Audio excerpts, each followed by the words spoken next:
এই শিরোনামে মাসটিকে নানান আয়োজনের ভেতর দিয়ে উদযাপন করবার, স্মরণ করবার, পালন করবার। তো তারই একটা আমাদের আয়োজন প্রতি মঙ্গলবারে আমরা রাখছি। এই মাসে যে কটা মঙ্গলবার রয়েছে, দুটো পার হয়ে গেছে, আজকে তৃতীয় মঙ্গলবার, যেটাকে আমরা বলছি সান্ধ্য সংলাপ।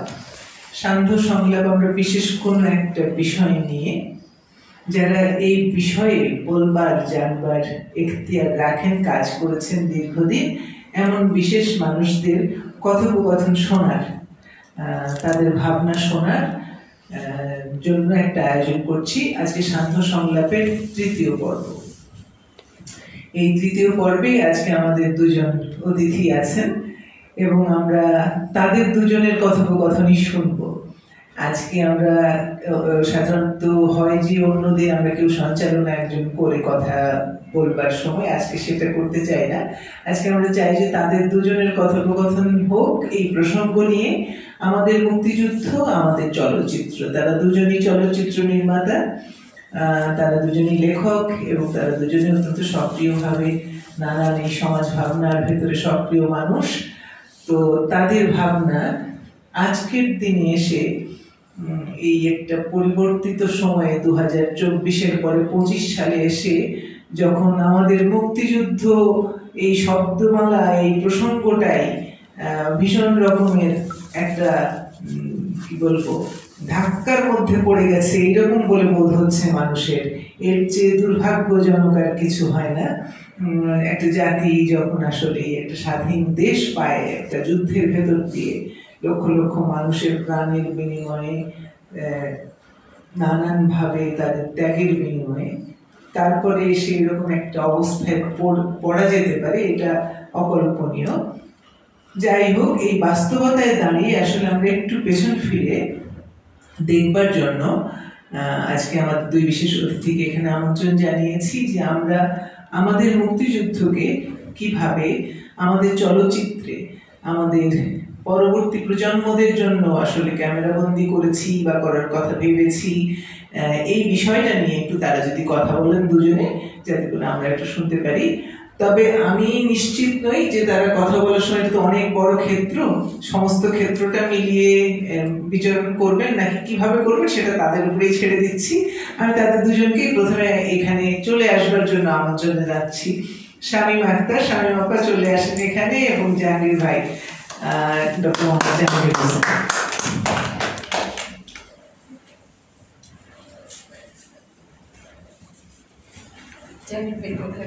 মুখোমুখি যদি বসেন আপনারা, তাহলে হয়তো আমরা এটা একটু ফেসবুক অনলাইনে দিয়ে দিচ্ছি, যাতে করে এটা রেকর্ডটা থাকে এবং অনেকে শুনতে চান যারা আসতে পারেন না ঢাকা শহরে। বাক্সা দিনটা পাওয়া গেছে না, চিন্তা কি যাই সে বলা যাবে। তো সেই জন্য সেটা একটু রইল, যাতে করে অন্য অনেকেও দেখতে চান, জানতে চান কি হচ্ছে, যারা আসতে পারেন না। তো সেটা আমরা রাখলাম চালিয়ে। আপনাদের কাছেই দিয়ে দিচ্ছি মাইক্রোফোন। আপনারাই যদি কথোপকথনটা শুরু করেন, আমি একটা প্রশ্ন দিয়ে হয়তো শুরু করে দিতে পারি, সেটা থেকে যদি হয় যে আমাদের এই মুক্তিযুদ্ধকে কেন্দ্র করে আমাদের যে চলচ্চিত্র নির্মাণের বিষয়টা, সেটা আসলে কখন, মানে কোন ছবিটাকে আমরা হয়তো একটা মাইলস্টোন ভাবতে পারি, ঠিক স্টপ জেনোসাইডকে ভাববো, নাকি আরো আগে কিছু ভাববো, নাকি পরে কিছু ভাববো, এবং তারপরে এই ধারাবাহিকতায় এই কয়েক দশকে কি কি ঘটলো, এই বড় দাগে যদি আলোচনার মধ্যে একটু আপনারা যতখানি আনেন, তারপরে আপনাদের নিজেদের কাজের ভেতর দিয়েও সেগুলো আপনারা কিভাবে দেখলেন, এইটাই প্রসঙ্গ থেকে যদি শুরু করা যায়।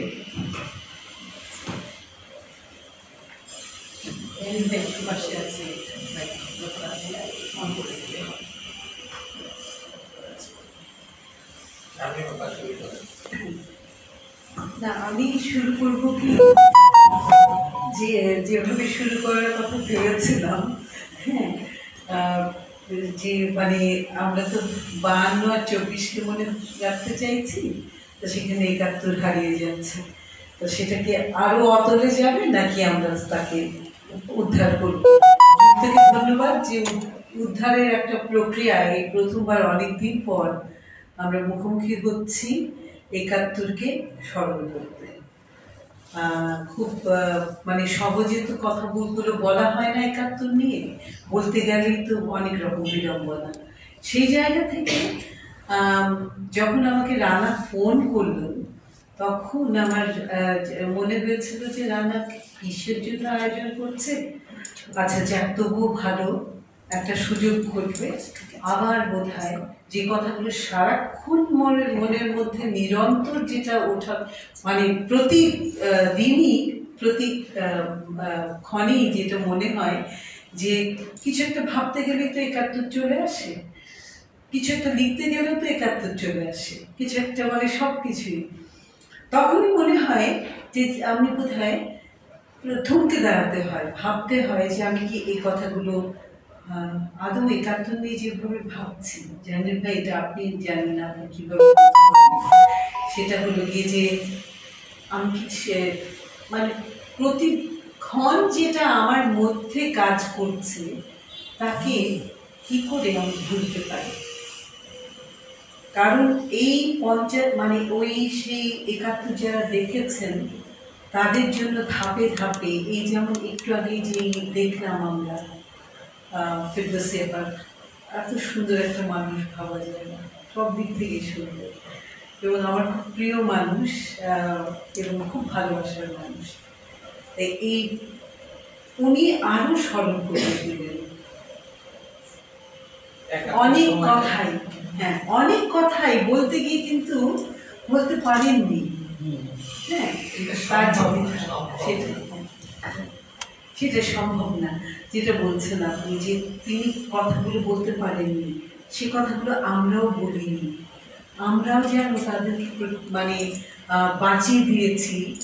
না থাক, এটা বোধহয় বলা যায় না, কিন্তু কি ভয়ঙ্করভাবে যেটা বলার দরকার ছিল আজকে বলতে, যে এইটা কি অনুভব করেছেন যে আপনার আপনি আক্রান্ত, আপনি নারী, এক জায়গা থেকে আরেক জায়গায় যাচ্ছেন, আপনাকে নামিয়ে দেওয়া হচ্ছে। যে ঘটনাটি ঘটেছিল, উনি খুলনা এক যে খালি স্কুলের দিকে যাচ্ছেন, যখন বাসে উঠেছেন এবং যেটা রাজাকাররা তাকে মানে সেই সময় একেবারে তাকে ধরল, বললো যে উনি বাইরে বলেন যে জানালা দিয়ে তাকে দেখছি বাইরে শহীদ মিনারে মৃতদেহগুলো ঝুলানো।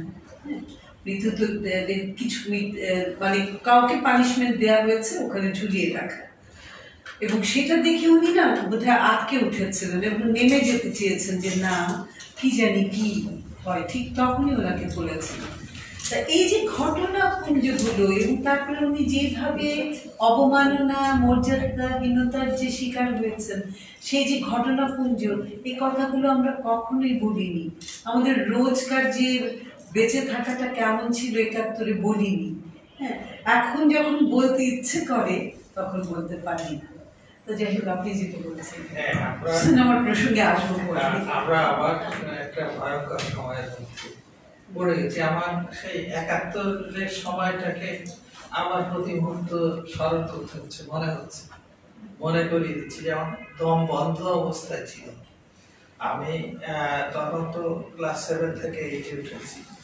বাবার পকেট থেকে 10 টাকা চুরি করে নিয়ে আমি ভারতের উদ্দেশ্যে রওনা দিয়েছি। আমরা সেই যে সময় প্রতি মুহূর্তে রাজাকার ক্যাম্প, মিলিটারি, ঝিনাইদার ওখান দিয়ে যাচ্ছি, ধোবাঘাটা ব্রিজের সামনে আমাদেরকে লাইন দিয়ে দাঁড় করিয়েছে এবং সেখান থেকে তাদের দেখে দেখে যাদেরকে সন্দেহ হচ্ছে তাদেরকে লাইন থেকে সরিয়ে নিয়ে যাচ্ছে। মানে এটা বোঝা যায় এরকম জীবন মৃত্যুর মুখোমুখি দাঁড়িয়ে আমরা ৭১ সালে সমস্ত জাতি লড়াই করছে। তার ভেতরে নারীদের যুদ্ধটা আরো সংকটাপন্ন ছিল, আরো ভয়ঙ্কর ছিল তাদের অভিজ্ঞতা। যাই হোক, আমরা যে আবার এরকম সময়ের মুখোমুখি হব এখন মানে মনে হচ্ছে যে অনেকটাই দম বন্ধ করা অবস্থার মধ্যে। পরবর্তীতে ৭৫ সালে একটা অবস্থা তৈরি হলো, তখনও আমরা পরস্পর মুক্তিযুদ্ধ করেছি আমরা, এরকম দুইজন পাশাপাশি বসে আছি, ঘন্টার পর ঘন্টা বসে আছি, কিন্তু কেউ মুখ খুলছি না। মনের মধ্যে কথাগুলো গুমড়ে গুমড়ে মরছে, কিন্তু আমরা কথা বলছি না। এরকম একটা অবস্থার মধ্যে আমরা এসে পড়ে গেছি। আর যদি আমরা মুক্তিযুদ্ধের ছবির কথা বলি, আমি মনে করি যে চেতনাটা বা মুক্তিযুদ্ধের ছবি আমার বিবেচনায় তিনটা পর্বে। একটা হচ্ছে মুক্তির সংগ্রাম পর্ব, যেটা 52-47 বা 52 থেকে 71-70 পর্যন্ত। তারপরে হচ্ছে একটা একেবারে খোদ মুক্তিযুদ্ধের সময়কার পর্ব, 71 সাল। আর একটা হচ্ছে যে পরবর্তীতে মুক্তিযুদ্ধের আকাঙ্ক্ষা, অভিজ্ঞতা নিয়ে যে ছবিগুলো তৈরি হয়েছে, এই তিনটা পর্বে। তো আমার মনে হয় যে 52 প্রথমত আমাদের এখানে চলচ্চিত্র নির্মাণের একটা উৎসাহ, একটা প্রচন্ড জেদ জাগিয়ে দিয়েছে।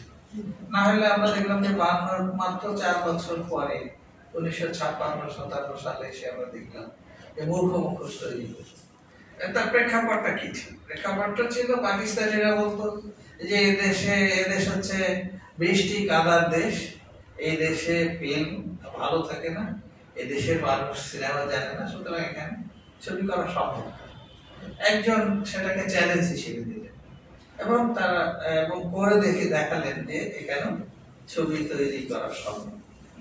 এরপরে আমরা সুভাষ দত্তকে পেলাম, এরপরে আমরা নবাব সিরাজউদ্দৌলার মতো ছবি পেলাম, সাত ভাই চাম্পার মতো ছবি পেলাম, তেতুমিরের বাঁশের কেল্লা, এই ধরনের ছবি পেলাম। এটা প্রত্যেকটি আলাদা আলাদা ডাইমেনশন। বেহুলা পেলাম, আলাদা আলাদা ডাইমেনশন, কিন্তু একটু একটু করে মানে কেমন করে যেন ইঙ্গিত দিয়ে দিয়ে যাচ্ছে এরকম। এবং চূড়ান্ত পর্যায়ে এসে আমরা দেখলাম যে জহির রায়হান জীবন থেকে নেয়া এই মানে 52 থেকে এই যে 70 সালের জার্নি, এটা আসলে কিন্তু 52 থেকেই উৎসাহিত হয়েছিল। আমার এটা মনে হয়, আপনার কি একই রকম মনে হয়? আমার না একটা কথাই সবসময় মনে হতো যে 23 বছরে আমি একটা লেখাও লিখেছিলাম কালীয় পারবী, ওই যখন প্রকাশিত হতো সেই সময় লিখেছিলাম যে গোটা 23 বছর পাকিস্তান এত কিছু আন্দোলন হয়েছে, এত কিছু, কিন্তু একটা কোনো প্রতিবাদী চলচ্চিত্র আমরা পাইনি। যে পেয়েছি অবশেষে সেটা প্রতীকীভাবে উপস্থাপিত, জীবন থেকে নেওয়া। মানে এখানে আইয়ুব খান হতে হচ্ছে দর্শন জামিলকে, এবং মানে পুরো ঘটনাটার মানে সেই দমবন্ধ পরিসর এবং নিয়ন্ত্রণ এবং মানে সেই যে কঠোর অটোক্রেসির মধ্যে থাকা, সেটা প্রতীকীভাবে ভাই এবং দু ভাই এবং তাদের স্ত্রী এবং দু বোন, তাদের যে দ্বন্দ্ব তা দিয়ে বোঝাতে হচ্ছে। এবং সেখানে মানে কতটা দুঃখজনক যে আমাকে আকারে ইঙ্গিতে বলতে হচ্ছে, এই একটাও সাহস করে বলার সুযোগ ছিল না। এবং সেন্সার্ড হবে বলে এমনকি সেইটুকু যে প্রতীকীভাবে বলেছে সেটাও আপনার চলে যাচ্ছে হলো গিয়ে যে সেন্সারের জন্য আটকে গেছিল। যদি মানুষকে সেইভাবে আমি বলবো যে তখন তো মিডিয়ার রোল আলাদা ছিল, মিডিয়া অনেক বেশি সাহসী ছিল। এটা কিন্তু আর শুধু যে সেন্সারে আটকে গিয়েছিল তাই না, নির্মাণের সময়ও কিন্তু শিল্পী, কলা কুশলী, নির্মাতা এদেরকে ধরে নিতে পারছে, তারপরে নানা রকম ইন্টারভেনশন হয়েছে। এবং হ্যাঁ, যে তারা আগে থেকে আজ করতে পারছিল যে যেখানে বক্তব্য প্রকাশ সরাসরি করা না যায়, সেখানে তো আকারে ইঙ্গিতের মাধ্যমে এই তো মনের ভাব প্রকাশ করা হয়। এবং এইটার চূড়ান্ত উৎকর্ষ আমার মনে হয় জহির রায়হানের জীবন থেকে নেয় আমাদের। না, অবশ্যই আমি সেটা বলছি, আমি যেটা বলছি মানে সরাসরি বা মানে আমাদের যে বিপর্যয়গুলো বা আমাদের যে বৈষম্যের শিকার ছিলাম, সে মানে পাকিস্তানের যে বাস্তবতার মধ্যে আমাদের মানে চলা, সেই জায়গাটা কখনো অ্যাড্রেস করা যায় না, সহজে বলা যায়। এবং সেটা রূপক অর্থে মানে রূপকের মধ্যে দিয়ে প্রতি কিভাবে সেটা বলতে হয়েছে। আমার কাছে লাগে যে আপনার যখন যেটা রানা বললেন যে মুক্তিযুদ্ধের চলচ্চিত্র আপনি কোনটাকে আপনি মনে করবেন যে এখান থেকে সূচনা করবেন, তা একটু জাস্ট এখানে বলে নিই যে সাধারণত আমরা যেটা করে থাকি, একটা যখন সেটা কাহিনী চিত্র হয় সেখানে ফর্ম এবং কন্টেন্টের ব্যাপারটা থাকে। এখানে ফরম্যাটটা যেভাবে যে বিষয় নিয়ে ডিল করছে আপনারা জানেন, সেটা নতুন করে বলার কিছু নেই, কিন্তু যেটা আছে সেটা হলো ফর্মটা, মানে কন্টেন্টটাই গল্পটা যেটা বলতে চাচ্ছে। এবং সেখানে ধরুন এই যে মুক্তিযুদ্ধের ওই 9 মাসটাই যে কত রকম ঘটনাপুঞ্জে দিয়ে তৈরি, এবং সেখানে যে কত কিছু বিশ্লেষণের ছিল বা দেখার আছে, এবং সেইটা যখন প্রকাশিত হচ্ছে, এনক্যাপসুলেট করা হচ্ছে, আমরা যেটাকে বলি পিরিয়ড পিস, সে পিরিয়ড পিস হয়ে যাচ্ছে। কারণ যেটা ঘটনা ঘটে গেছে সেটা আমরা দেখতে পাচ্ছি দৃশ্যমান ডকুমেন্টারির মাধ্যমে, প্রামাণ্যচিত্রের মধ্য দিয়ে। এবং সেখানে আমার কাছে লাগে সুখদেব বসুর ওই বই বা 9 Months to Freedom একটা চূড়ান্ত রকমের চমৎকার আসলে যেটা হচ্ছে যে ওই সময়ে আমাদের বাংলাদেশের মানুষের যে চলচ্চিত্র 71 সালে তেমন সুযোগ ছিল। জহির রায়হান আর এই যে একজন মানে ওনাদের মনের মধ্যে স্বাধীনতার চেতনা এবং ক্যামেরা হাতে ছিল, সেই কারণের জন্য জহির রায়হান ফিল্ডে নেমে গেছেন, ওয়ার জার্নালিস্ট যাকে বলে, সেইভাবে তিনি ছবিগুলো করেছেন, তুলেছেন এবং আলটিমেটলি কাজগুলো করেছেন। উনি না হলে তো দেখেন আর তো থাকতো না জহির রায়হান এবং তার টিম। মুক্তিযুদ্ধের সময় সেখানে আলমগীর কবিরের একটা বড় আলমগীর কবির আরো ছিলেন, আর আমাদের হাসান ইমাম ভাই ছিলেন ওনাদের সাথে। তারপরে এটার এই চলচ্চিত্র সংস্থার প্রধান ছিলেন আব্দুল জব্বার খান। তো যাই হোক, সেখানে জহির রায়হানের ভূমিকাটাই খুব বড় করে আসছে এবং আলমগীর কবিরের ভূমিকা। পরবর্তীতে আমরা সেটা দেখেছি যে আলমগীর কবির এই ধারাকে আরো টেনে নিয়ে গেছে, আরো টেনে নিয়ে গেছে।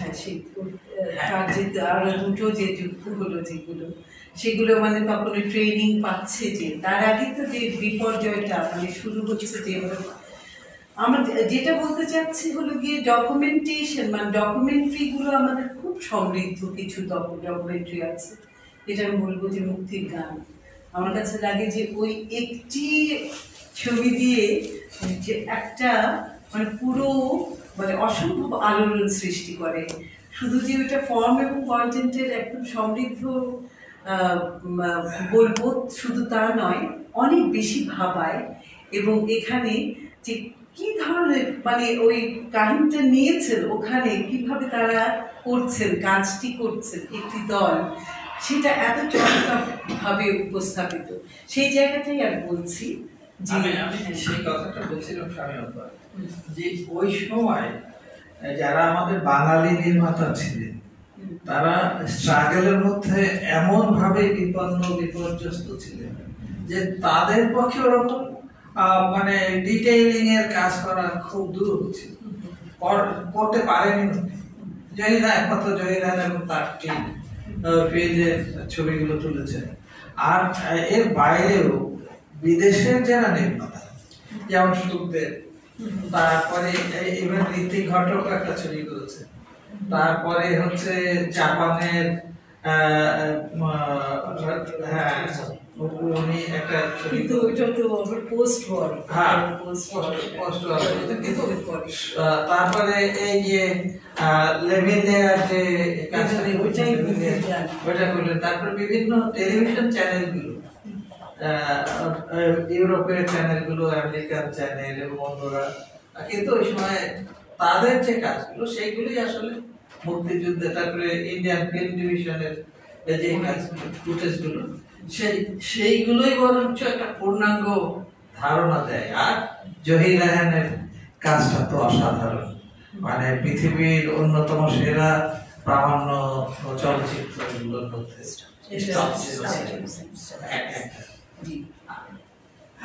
আমার কাছে যেটা বলছিলাম যে প্রামাণ্য যে ব্যাপারটা আমরা তো জানি, ওটাও ইদানিং আমার কাছে মনে হয় যে নানা দেশ থেকে কিন্তু তখন আমাদের মুক্তিযুদ্ধের অনেক কিন্তু ফুটেজ, যেটা জাহাঙ্গীর ভাই বলছেন, ওরা কিন্তু ধারণ করেছিল, যেটা পুনরুদ্ধার হচ্ছিল প্রায়।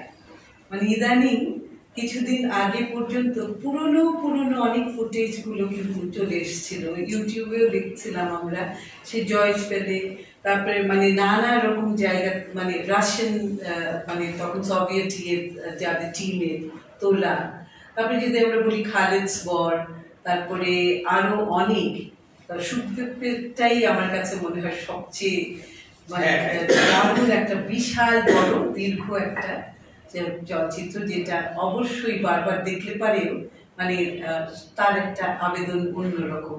মানে আমি বারবার ওটাকে দেখি, আমি এখনো দেখলেও এখনো ক্লান্ত হই না।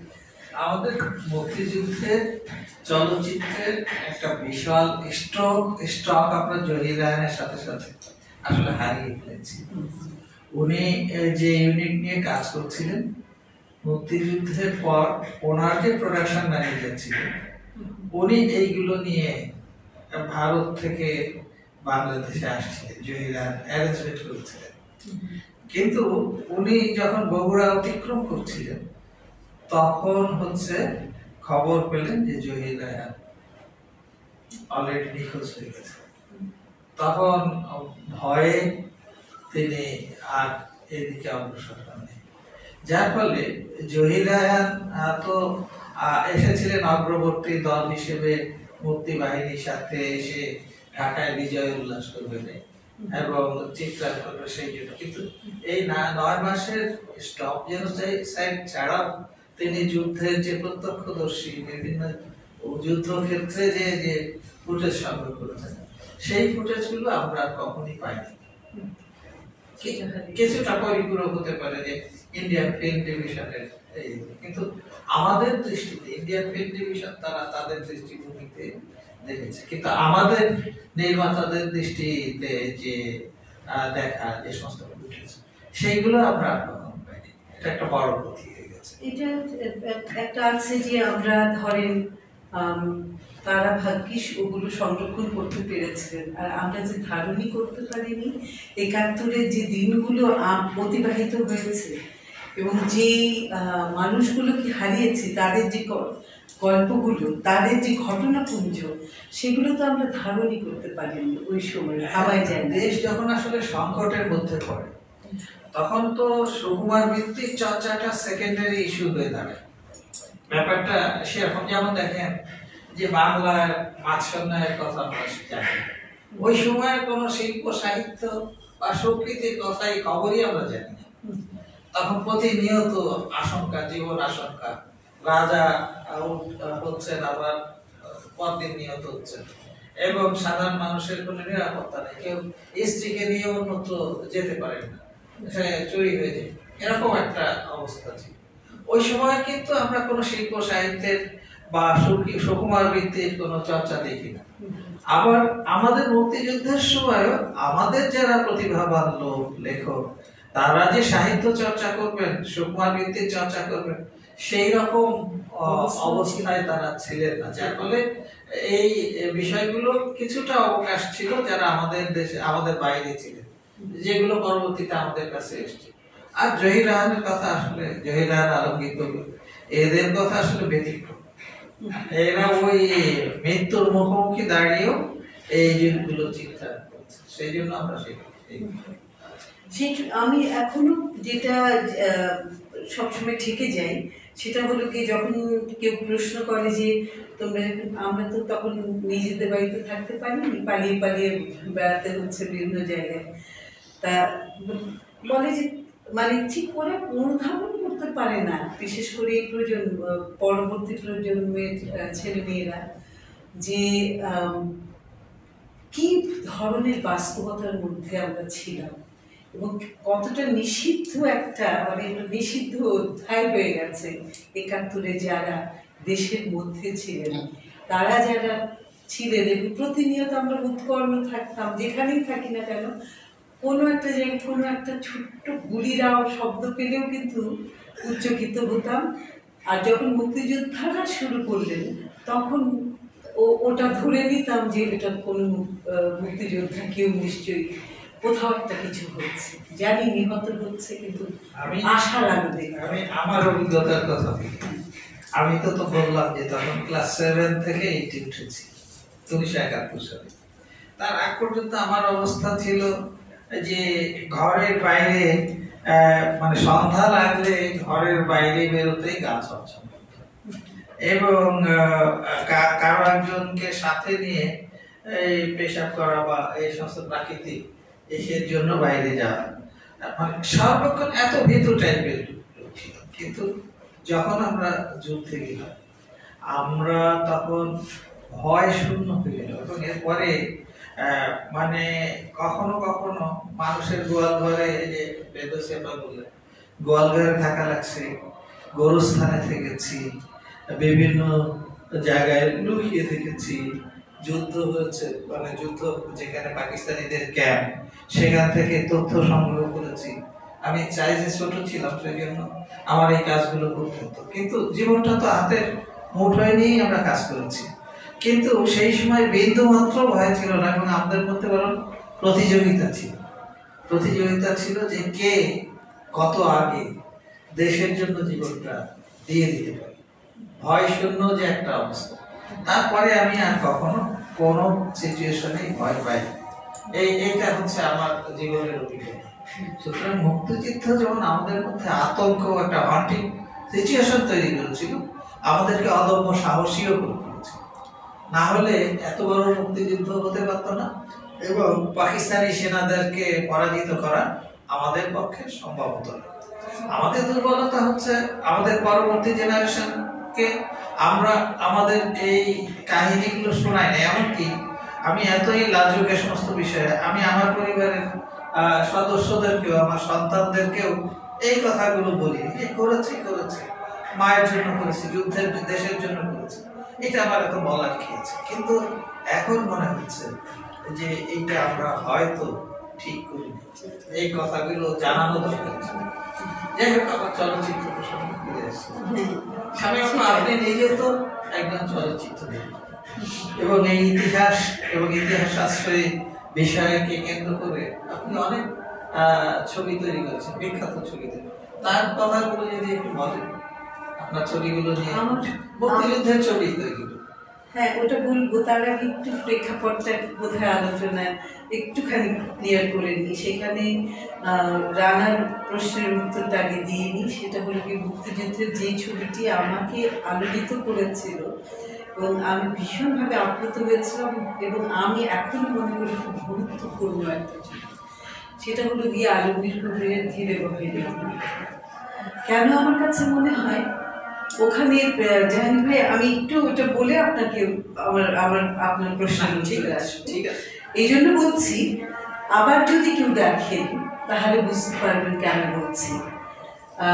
সম্প্রতি বোধহয়, যদিও খুব শব্দ বিভ্রাট কাকে বলে আর কি, মানে ওনার ওটা হারিয়ে গেছে, ওনার মাস্টার কপি আর পাওয়া যায় না। ওদের কেউ একটা কোথাও তুলে রেখেছিল, সেখানে ওটা দেখানো হয়েছে। আমি ফিল্ম আর্কাইভের মহাপরিচালক ছিলাম। তো আমি যখন ফিল্ম আর্কাইভে আসলাম, তার আগে আমরা তো ইউনিভার্সিটিতে থাকতে এই ধীরে বহে মেঘনার একটা প্রিন্ট আমরা জাহাঙ্গীরনগর বিশ্ববিদ্যালয়ে নিয়ে গেছি, এবং সেটা এত উপলক্ষে দেখানো হয়েছে, রাশান কালচার সেন্টারে এত ভাবে দেখানো হয়েছে যে ওই প্রিন্টটার আর কোনো অস্তিত্বই পাওয়া যাচ্ছে না, এবং একটা যে কপি পাওয়া গেল সেইটা প্রদর্শনযোগ্য নেই, সেরকম একটা অবস্থা।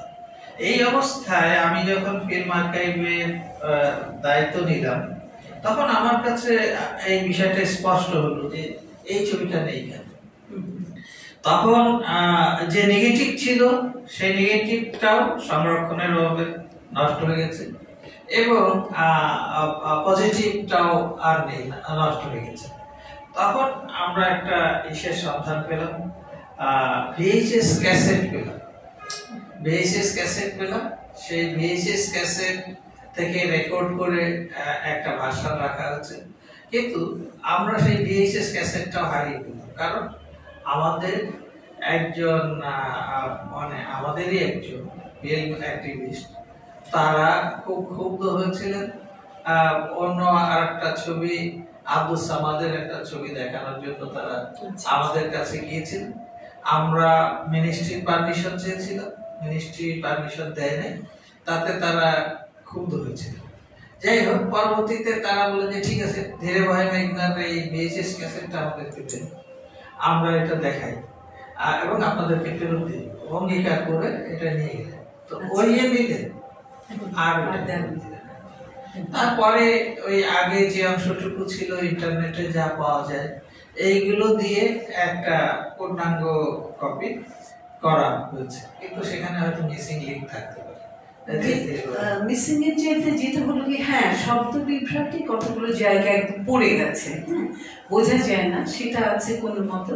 কিন্তু ওইখানে যেই প্রসঙ্গে নিয়ে মানে আলমগীর কবির তুলেছিলেন সেখানে, সেটা যদি যারা দেখেছেন এখানে দেখেছেন, সবাই দেখেছি, পড়েওছি। চিত্রনাট্য ওনার যে 3টি মানে চলচ্চিত্রের চিত্রনাট্য প্রকাশিত হয়েছিল, ধীরে বহে মেঘনা, সূর্যকন্যার সীমানা পেরিয়ে, ওটা সংগ্রহে আছে, পড়েছি।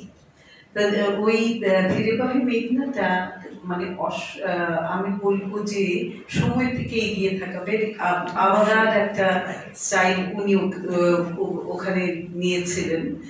তা সুতরাং যে সময় থেকে এগিয়ে থাকার কারণ গল্পটাকে যেভাবে বলেছেন, ভারত থেকে একটি মেয়ে আসে এবং সে কেন এসেছে এটা বুঝতে প্রথমেই আমরা জানছি না।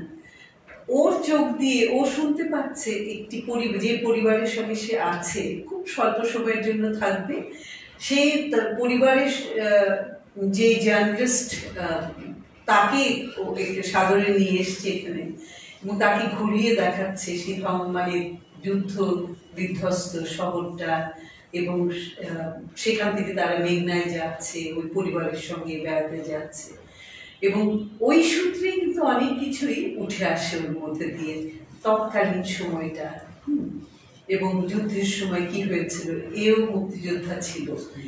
ছোট্ট একটা গল্প, এবং 73 সালে বোধহয় মুক্তি পায়, এবং 73-এর মধ্যে কিন্তু এত চমৎকার একটা চলচ্চিত্র, এবং দেখে আমার মনে আছে যে আমরা খুবই আপ্লুত হয়েছিলাম যে প্রত্যক্ষ করার সময়, এবং তারপরে হলো গিয়ে যে গল্পটা যে জায়গাটা বলছেন।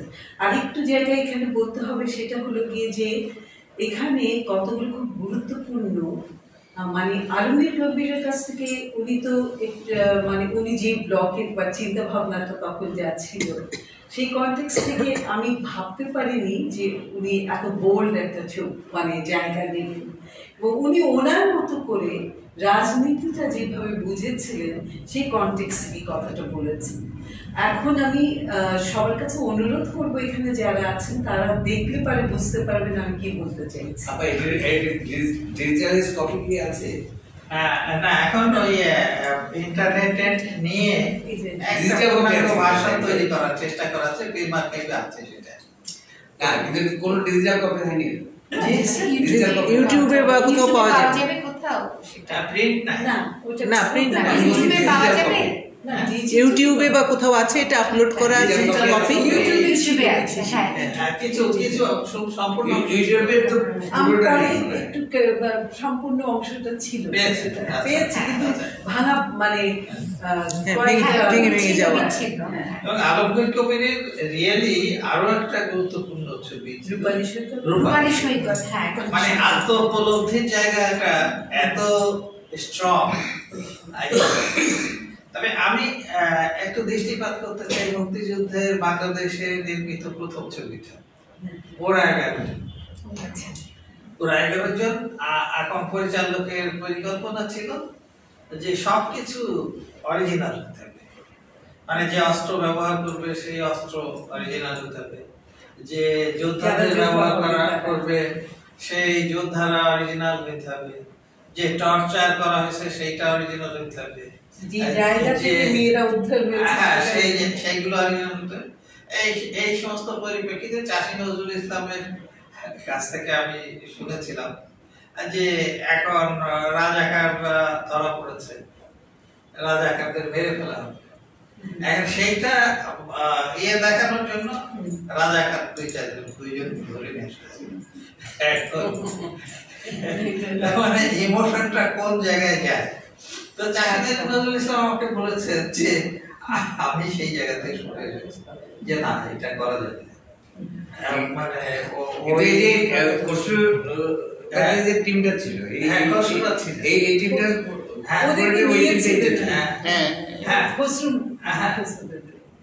মানে এই খসরু না আমাদের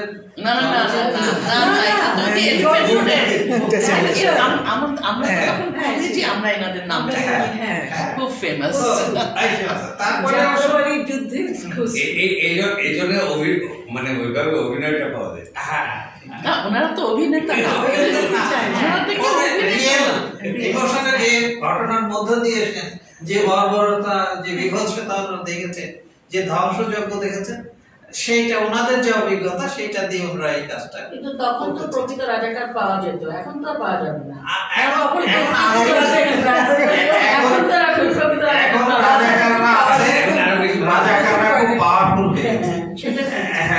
উল্টে গেছে, রাজাকারের মুক্তিযুদ্ধ হয়ে গেছে। আচ্ছা সেটাই বলছি। জানি ভাই এটা 73-এ না ইয়ে করা চিত্র করে? হ্যাঁ ওইটা প্রথম, ওটা 72 সালে, 72 এরপর পরই ধীরে ভাই মেঘনা আসলো, এরপরে সিরিজ আসলো বাঘা বাঘা।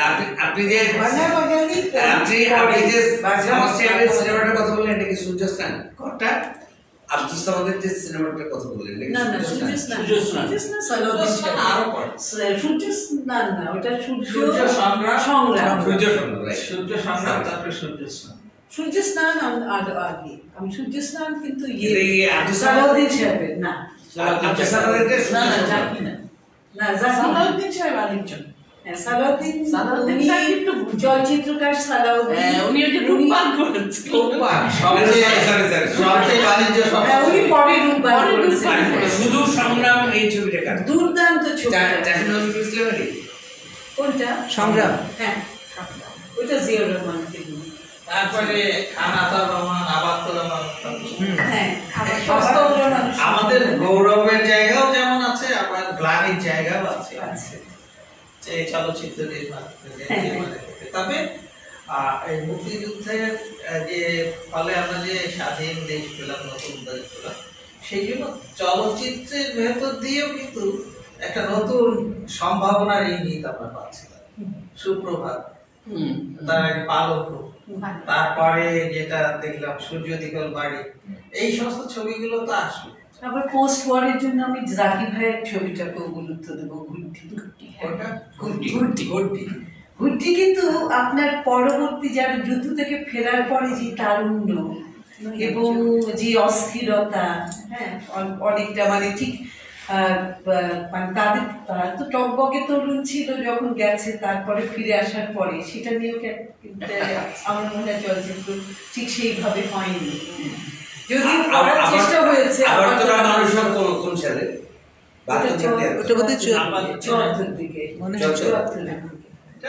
যার জন্য ওইটা তো ছিল একটা মানে কাটা ছেঁড়া বা মানে খুব একটা ডার্ক এপিসোড হিসেবে ইয়ে করা হচ্ছে। একটা মাইলস্টোন ছবির কথা আমরা বলতে পারি, রংবাজির কথা বলতে পারি। মুক্তিযুদ্ধের ভেতর দিয়ে যে একটা জেনারেশন আসলো, তাদের মনের মধ্যে যে হতাশা, যে ক্ষোভ এবং সেইটার যে পোর্ট্রেয়াল, সেইটা আমরা রংবাজের মধ্যে দেখলাম। এই ধরনের নতুন নতুন ধারার সৃষ্টি হয়েছে। হ্যাঁ, নানা ধরনের হ্যাঁ নানাভাবে বলতে পারি। ওটা ধরুন মেইন স্ট্রিম একটা তৎকালীন বাস্তবতার একটা প্রতিরূপ, কিন্তু মুক্তিযুদ্ধকে আমরা কতটুকু চলচ্চিত্রের মাধ্যমে এনেছি। আমার কাছে মেঘের অনেক রংটা কিন্তু আমি শামীম আপার ইতিহাস কন্যার কথা বলতে চাই। শামীম আপা সামনে আছেন বলে না, আমি আমার অসম্ভব রকমের ভালো লাগা একটা ছবি, আর এটা নিয়ে আমি আপনার ওই ফিল্ম আর্কাইভ বিশেষ পত্রিকায় লিখেছিল। তো শামীম আপা একটু আগে বলছিলেন যে আমরা সাহস করে অনেক কথা বলতে পারি না, এবং সেই কথাটা বলতে গিয়ে শামীম আপা বলছিলেন যে জহির রায়হানও তার জীবন থেকে নেওয়াতে অনেক কথা প্রতীকীভাবে বলেছেন, গানের মাধ্যমে বলেছেন, কিন্তু জহির রায়হানও কিন্তু সাহস করেছেন। আপনারা মনে করে দেখেন যে মধু যখন পড়ে যায়, যে পড়ে যাচ্ছে সেই রাষ্ট্রভাষা বাংলা চাই প্লাকার্ডটা তার গায়ের উপরে এসে পড়ছে, শামীম আপা যে সাহস দেখিয়েছেন, আজকে আমি সামনে বলে বলছি না, সরি আপা সামনে বলতে নেই, কিন্তু আপনাকে আমি আরো নাও পেতে পারি কখনো, সেই জন্য বলছি। সেটা হচ্ছে যে এটা কিন্তু খুব কম নির্মাতা দেখিয়েছেন ইতিহাস কন্যায়। প্রথমত যে মানে অসাম্প্রদায়িকতার যে চিত্র, কনক একটা হিন্দু মেয়ে একটা মুসলিম পরিবারে এসে রয়ে গেছে, কেউ বুঝতে পারছে না যে সে একটা মুসলিম। আমি বুঝতে পারিনি কনক হিন্দু। একদম শেষ মুহূর্তে যখন বলা হচ্ছে যে কনককে ধরে নিয়ে গেছিল, দুজনকে ধরে নিয়ে গেল, একজন ফিরে এলো, তারপর আত্মহত্যা করলো বোনটা, কনক ওই পরিবারে রয়ে গেল। একটা অসম্ভব, এরকম একটা অসাম্প্রদায়িক বাংলাদেশের স্বপ্ন আমরা দেখি। এটা বাস্তব কি অবাস্তব আমি বলতে চাই না, এটা সাহসের জায়গা। দ্বিতীয় কথা যেটা, সেটা হচ্ছে যে কোনো চলচ্চিত্রে এত গুরুগম্ভীর আলোচনা মানুষ যে এরকম ভাবে শুনতে পারে, এই ইতিহাস কন্যা না দেখলে আমি জীবনে বিশ্বাস করতাম না। যখন সেই লালারুক এবং হচ্ছে লালারুক এবং মনিকা ঘন্টার পর ঘন্টা কথা বলছে, মানে ঘন্টার পর ঘন্টা তো হয় না, দীর্ঘ আলাপ করছে। তারা দুজন কি নিয়ে আলাপ করছে? তাদের আলাপের বিষয়বস্তু যে পাকিস্তানের যে ব্ল্যাক আউট হয়েছিল, তারা ক্ষমা চায়নি, ক্ষমা চাওয়া উচিত, ইত্যাদি ইত্যাদি। দুই বান্ধবীর যে কনভারসেশন, আশ্চর্য, হলের একটা মানুষ নড়েনি, শুনেছে প্রত্যেকটা মানুষ, কারো বিরক্তি নাই। এরকম আমি জীবনে দেখিনি। সবচেয়ে বড় যেটা, সেটা হচ্ছে যে যুদ্ধ শিশুরা আমাদের দেশে মুখ দেখাতে পারে না, পরিচয় দিতে পারে না। শামীম আপা দেখিয়েছেন যে একজন যুদ্ধ শিশু, সে যখন জানলো যে সে যুদ্ধ শিশু, তারপরেও তার কোনো রিয়াকশন নেই। সে পূর্ণ উদ্যমে সে আগের মতোই কাজ করছে, এবং নারী শক্তির জয়গান উনি শুরুও করছে নারীর একটা চলমান পা দিয়ে, শেষও করছে। তাই শামীম আপা, আপনার কাছে আমার একটা ছোট্ট প্রশ্ন আছে, সেটা হচ্ছে যে আপনি তো মুক্তিযুদ্ধ নিয়ে অনেক কাজ করছেন, শিলালিপি করেছেন, আর ইতিহাস কন্যা তো বললাম যে আমি মুগ্ধ। রিনা ব্রাউন করেছেন। আমাদের দেশে তো ধরেন জহির রায়হানের আগে, যেহেতু 21 মাস, সেগুলো কথাটা বলছি, জহির রায়হানের আগে তো 21 নিয়ে কেউ কথা বলেনি, বলার পরিবেশও ছিল না। এরপরে ধরেন 73 বছর হয়ে গেছে, 73-74 বছর। বাংলা নামে একটা সিনেমা হয়েছিল আপনার ওই আহমদ সফার ওঙ্কার নিয়ে, হ্যাঁ, আর একটা হচ্ছে সম্ভবত তৌকিদের ফাগুন হাওয়ায়, এই দুটো। আর কিছুদিন আগে শুনেছিলাম যে হাসনাত আব্দুল ভাই স্যার ওই যে নারায়ণগঞ্জের যে আমাদের ভাষা কন্যা, ভাষা সংগ্রামী মমতাজ, ওনাকে নিয়ে কল্যাণী মমতাজ নামে একটা ছবি হচ্ছে, ওনার লেখা নিয়ে হয়নি বোধহয় এখন। একটা ভাষা জয়িতা বলে আরেকটা ছবি, কি ভাষা জয়িতা, ভাষা জয়িতা, আচ্ছা এটা আমি জানি না। কেন 21 নিয়ে ছবি হচ্ছে না, বা আপনি কেন করেন না? আচ্ছা, আমি একটু বলে নিই। আপনাকে অনেক ধন্যবাদ যে আপনি যে কথাগুলো বললেন। মানে আমি প্রেক্ষাপটটা একটুখানি বলে নিই যে ইতিহাস কন্যার ব্যাপারটা, যে আপনার মনে আছে যে মানে এটা 92-তে আমি যে ঘটনাপুঞ্জ, মানে জাহানারা ইমামের যে আন্দোলন হচ্ছে, তার মধ্যে দিয়ে কিন্তু অনেক কিছুই তখন উন্মোচিত হতে শুরু করে। অনেকদিন পর, যেহেতু আমরা জানি যে 90 পর্যন্ত এসব বিরোধী আন্দোলন নিয়ে সবাই ব্যস্ত ছিল। পরে যেটা হয় যে মানে যেটা তার পতনের পর, মানে এসবের চলে যাওয়ার পরে যেটা হয়, যে রাজনৈতিক বাস্তবতা, তার মধ্যে দিয়ে কিন্তু বৈধতা দেওয়া হয়। বলা যায় যেই যুদ্ধাপরাধীদের আমরা দেখেছি 71-এ, তাদের বৈধতা দেওয়া হলো সেই সময়। বৈধতা মানে ইন দ্য সেন্স যে আমি বলছি যে সংসদে তাদের জায়গা করে দেওয়া, সেই কনটেক্সটায় আমরা জানি যে ৭১-এর যে আন্দোলনগুলো সূচনা হলো এবং যেটা জোরদার হতে শুরু করলো, তার পরিপ্রেক্ষিতে কিন্তু অনেক আগে না বলা অনেকগুলো অধ্যায় কিন্তু উঠে আসে।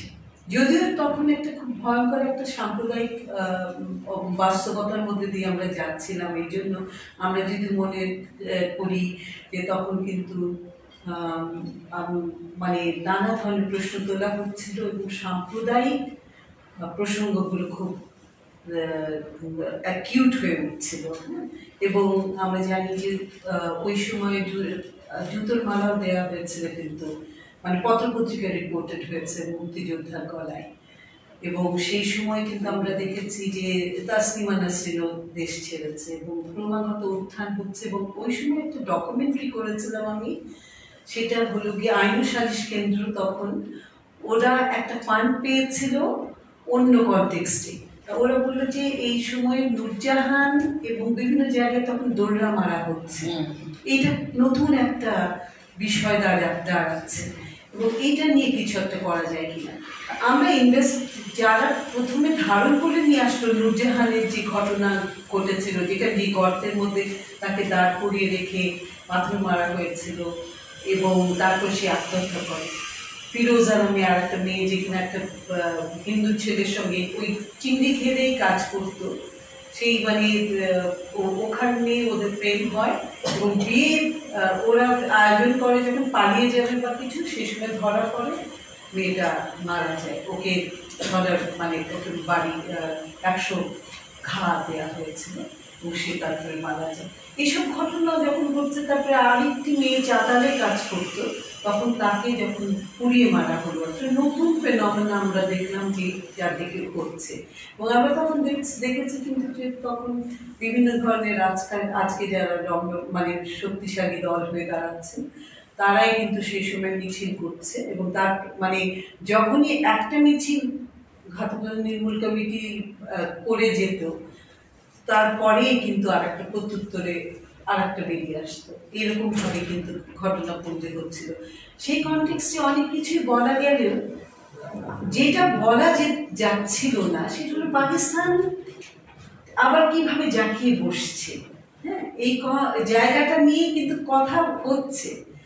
ওই সময় আমার মনে হলো যে যেটা তখন বেইজিং কনফারেন্সের জন্য পাকিস্তান থেকে কিছু মেয়ে আসে। আমি ইতিহাস কন্যার প্রেক্ষাপটটা বলছি, যে কারণে পাকিস্তান থেকে এনেছি মেয়েটাকে, হ্যাঁ, লালারুলকে। ওখানে ওরা যখন আসে, ওরা বলে কি আমরা তো জানি না যে এটা এইভাবে হয়ে ঘটেছে, কারণ আমরা যে ছবিটা করেছিলাম গ্রহণ কার নাম ছিল এক্লিপস, কারণ ক্রমাগত মৌলবাদের উত্থান হচ্ছে। সেই কনটেক্সটে ওই ছবিটা যখন দেখানো হলো ওদের কাছে, কেন দেখানো হলো? কারণ আমরা ইনভেস্টিগেট করতে করতে, যেটা ওই মানে ওই পর্যন্ত যখন ইনভেস্টিগেটিভ রিপোর্টিংয়ের মাধ্যমে, তখন আমি সংবাদে ছিলাম, সাংবাদিকতা করি, করতে গিয়ে তখন দেখা গেল কারা আসলে এই ঘটনাপুঞ্জগুলো ঘটে যাচ্ছে। বিভিন্ন জায়গা থেকে যে রিপোর্টগুলো আছে তারই ভিত্তিতে কিন্তু আমরা যা পেয়েছি সেটাই কিন্তু আমরা ওখানে দেখিয়েছি। আপনাদের মনে আছে কিনা জাহান্নামের ইমাম, তারপরে মানে সুফিয়া কামাল, ওনাদের নানা রকম কার্টুন চিত্র দেওয়া হতে থাকলো, আহমেদ শরীফকে তখন মুরতাদ ঘোষণা করা ইত্যাদি অনেক কিছু। এইগুলো আমরা কিন্তু ক্রমাগত বিস্মৃত হচ্ছি। এই অধ্যায়গুলো কিসের মধ্যে দিয়ে আমরা ধাপে ধাপে এসেছি আজকে এই পর্যায়ে। সেইখানে ওই ছবি মনে হলো একটা যখন কাহিনী চিত্র দেয়া যায়, যদি যার মাধ্যমে একটা অ্যাপিল তৈরি হবে, সেই সময় আমরা ভুলে গেছি কোন কনটেক্সটে কোন কথাগুলো হচ্ছে। তা আমি সেই জন্যই ওই গল্পটি লিখি। ওটা ৯৮-তে শুটিং মানে কিছুতে ফান্ড পাচ্ছি না, তার আগে একটা লিখেছিলাম এক অপরাজিতার উপাখ্যান। এটা যখন করতে যাই তখন চেষ্টা করেছিলাম যে ওই লালারুখ যে মেয়েটি পাকিস্তান থেকে আসে ৭ দিনের জন্য, এবং ওখানে যেখানে যে রেনুমা অভিনয় করেছিল, ও বলেছিল যে ৭ দিনে তুমি ৯ মাসের ক্ষয়ক্ষতি ধরতে পারবে।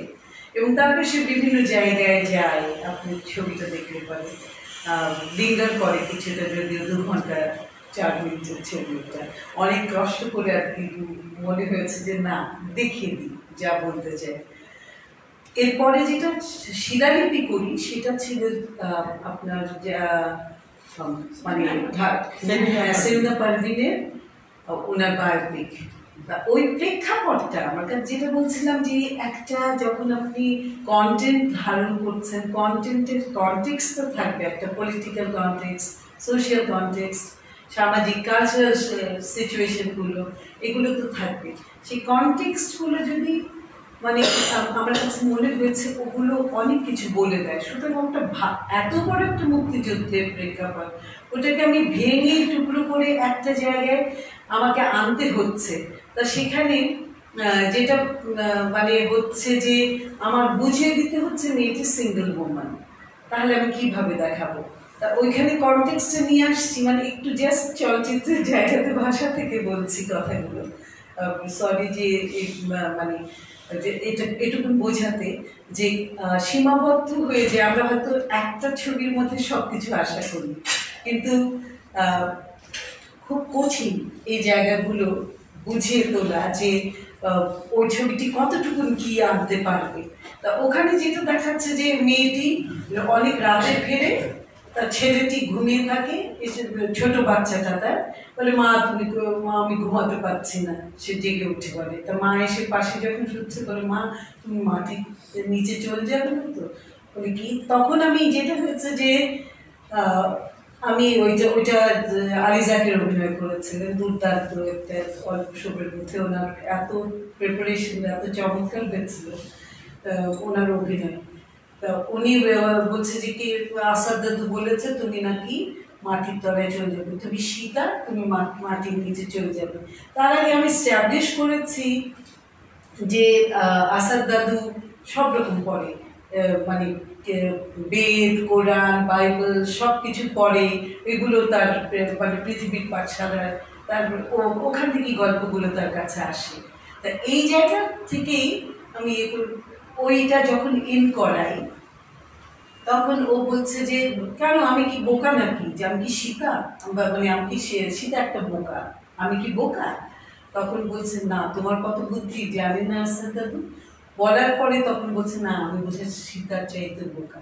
তারপর ওর প্রেক্ষাপটে পরে যে উন্মোচিত হচ্ছে যে বাবার সঙ্গে ছিল না, ওরা আস্তে আস্তে কিভাবে মার স্ট্রাগলটি কি ভয়ঙ্কর ছিল, এবং তারপরে যখন লাস্টে নিয়ে যাই যে তাকে বদ্ধভূমিতে ধরে নিয়ে যাচ্ছে, আমি দেখাইনি কোনো রক্তপাত কিছু না, শুধু অ্যাপিলটা রাখতে চেয়েছিলাম একজন নারীকেও কিন্তু ওই বদ্ধভূমিতে পাওয়া গেছে এবং ক্ষতবিক্ষত অবস্থায়।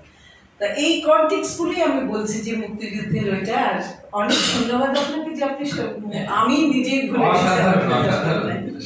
আপনার এই কাজগুলো আসলে অসাধারণ। এবং আমরা প্রথম দেখলাম যে একজন নির্মাতা, মানে আমি ঠিক ওইভাবে জেন্ডার ডিসক্রিমিনেশন কথা বলছি না, যে একজন নির্মাতা আমাদের সমাজে যিনি নারী এরকম সাহসের সাথে এই কথাগুলো বলছেন, এবং আমরা তখন মনে করলাম যে একজন পেলাম আমরা, সেটা আমার মনে হচ্ছে সবসময়। আমার একটা ইয়ে আছে, সেটা হচ্ছে যে ভাষা আন্দোলন, মুক্তিযুদ্ধ, এই দুইটা নিয়ে আপনারা বলছেন। হ্যাঁ হ্যাঁ, আমাদের স্বাধীনতার সংগ্রাম নিয়ে কোনো ছবি আছে? হ্যাঁ, স্বাধীনতা সংগ্রাম বলতে মুক্তিযুদ্ধ স্বাধীনতা সংগ্রামের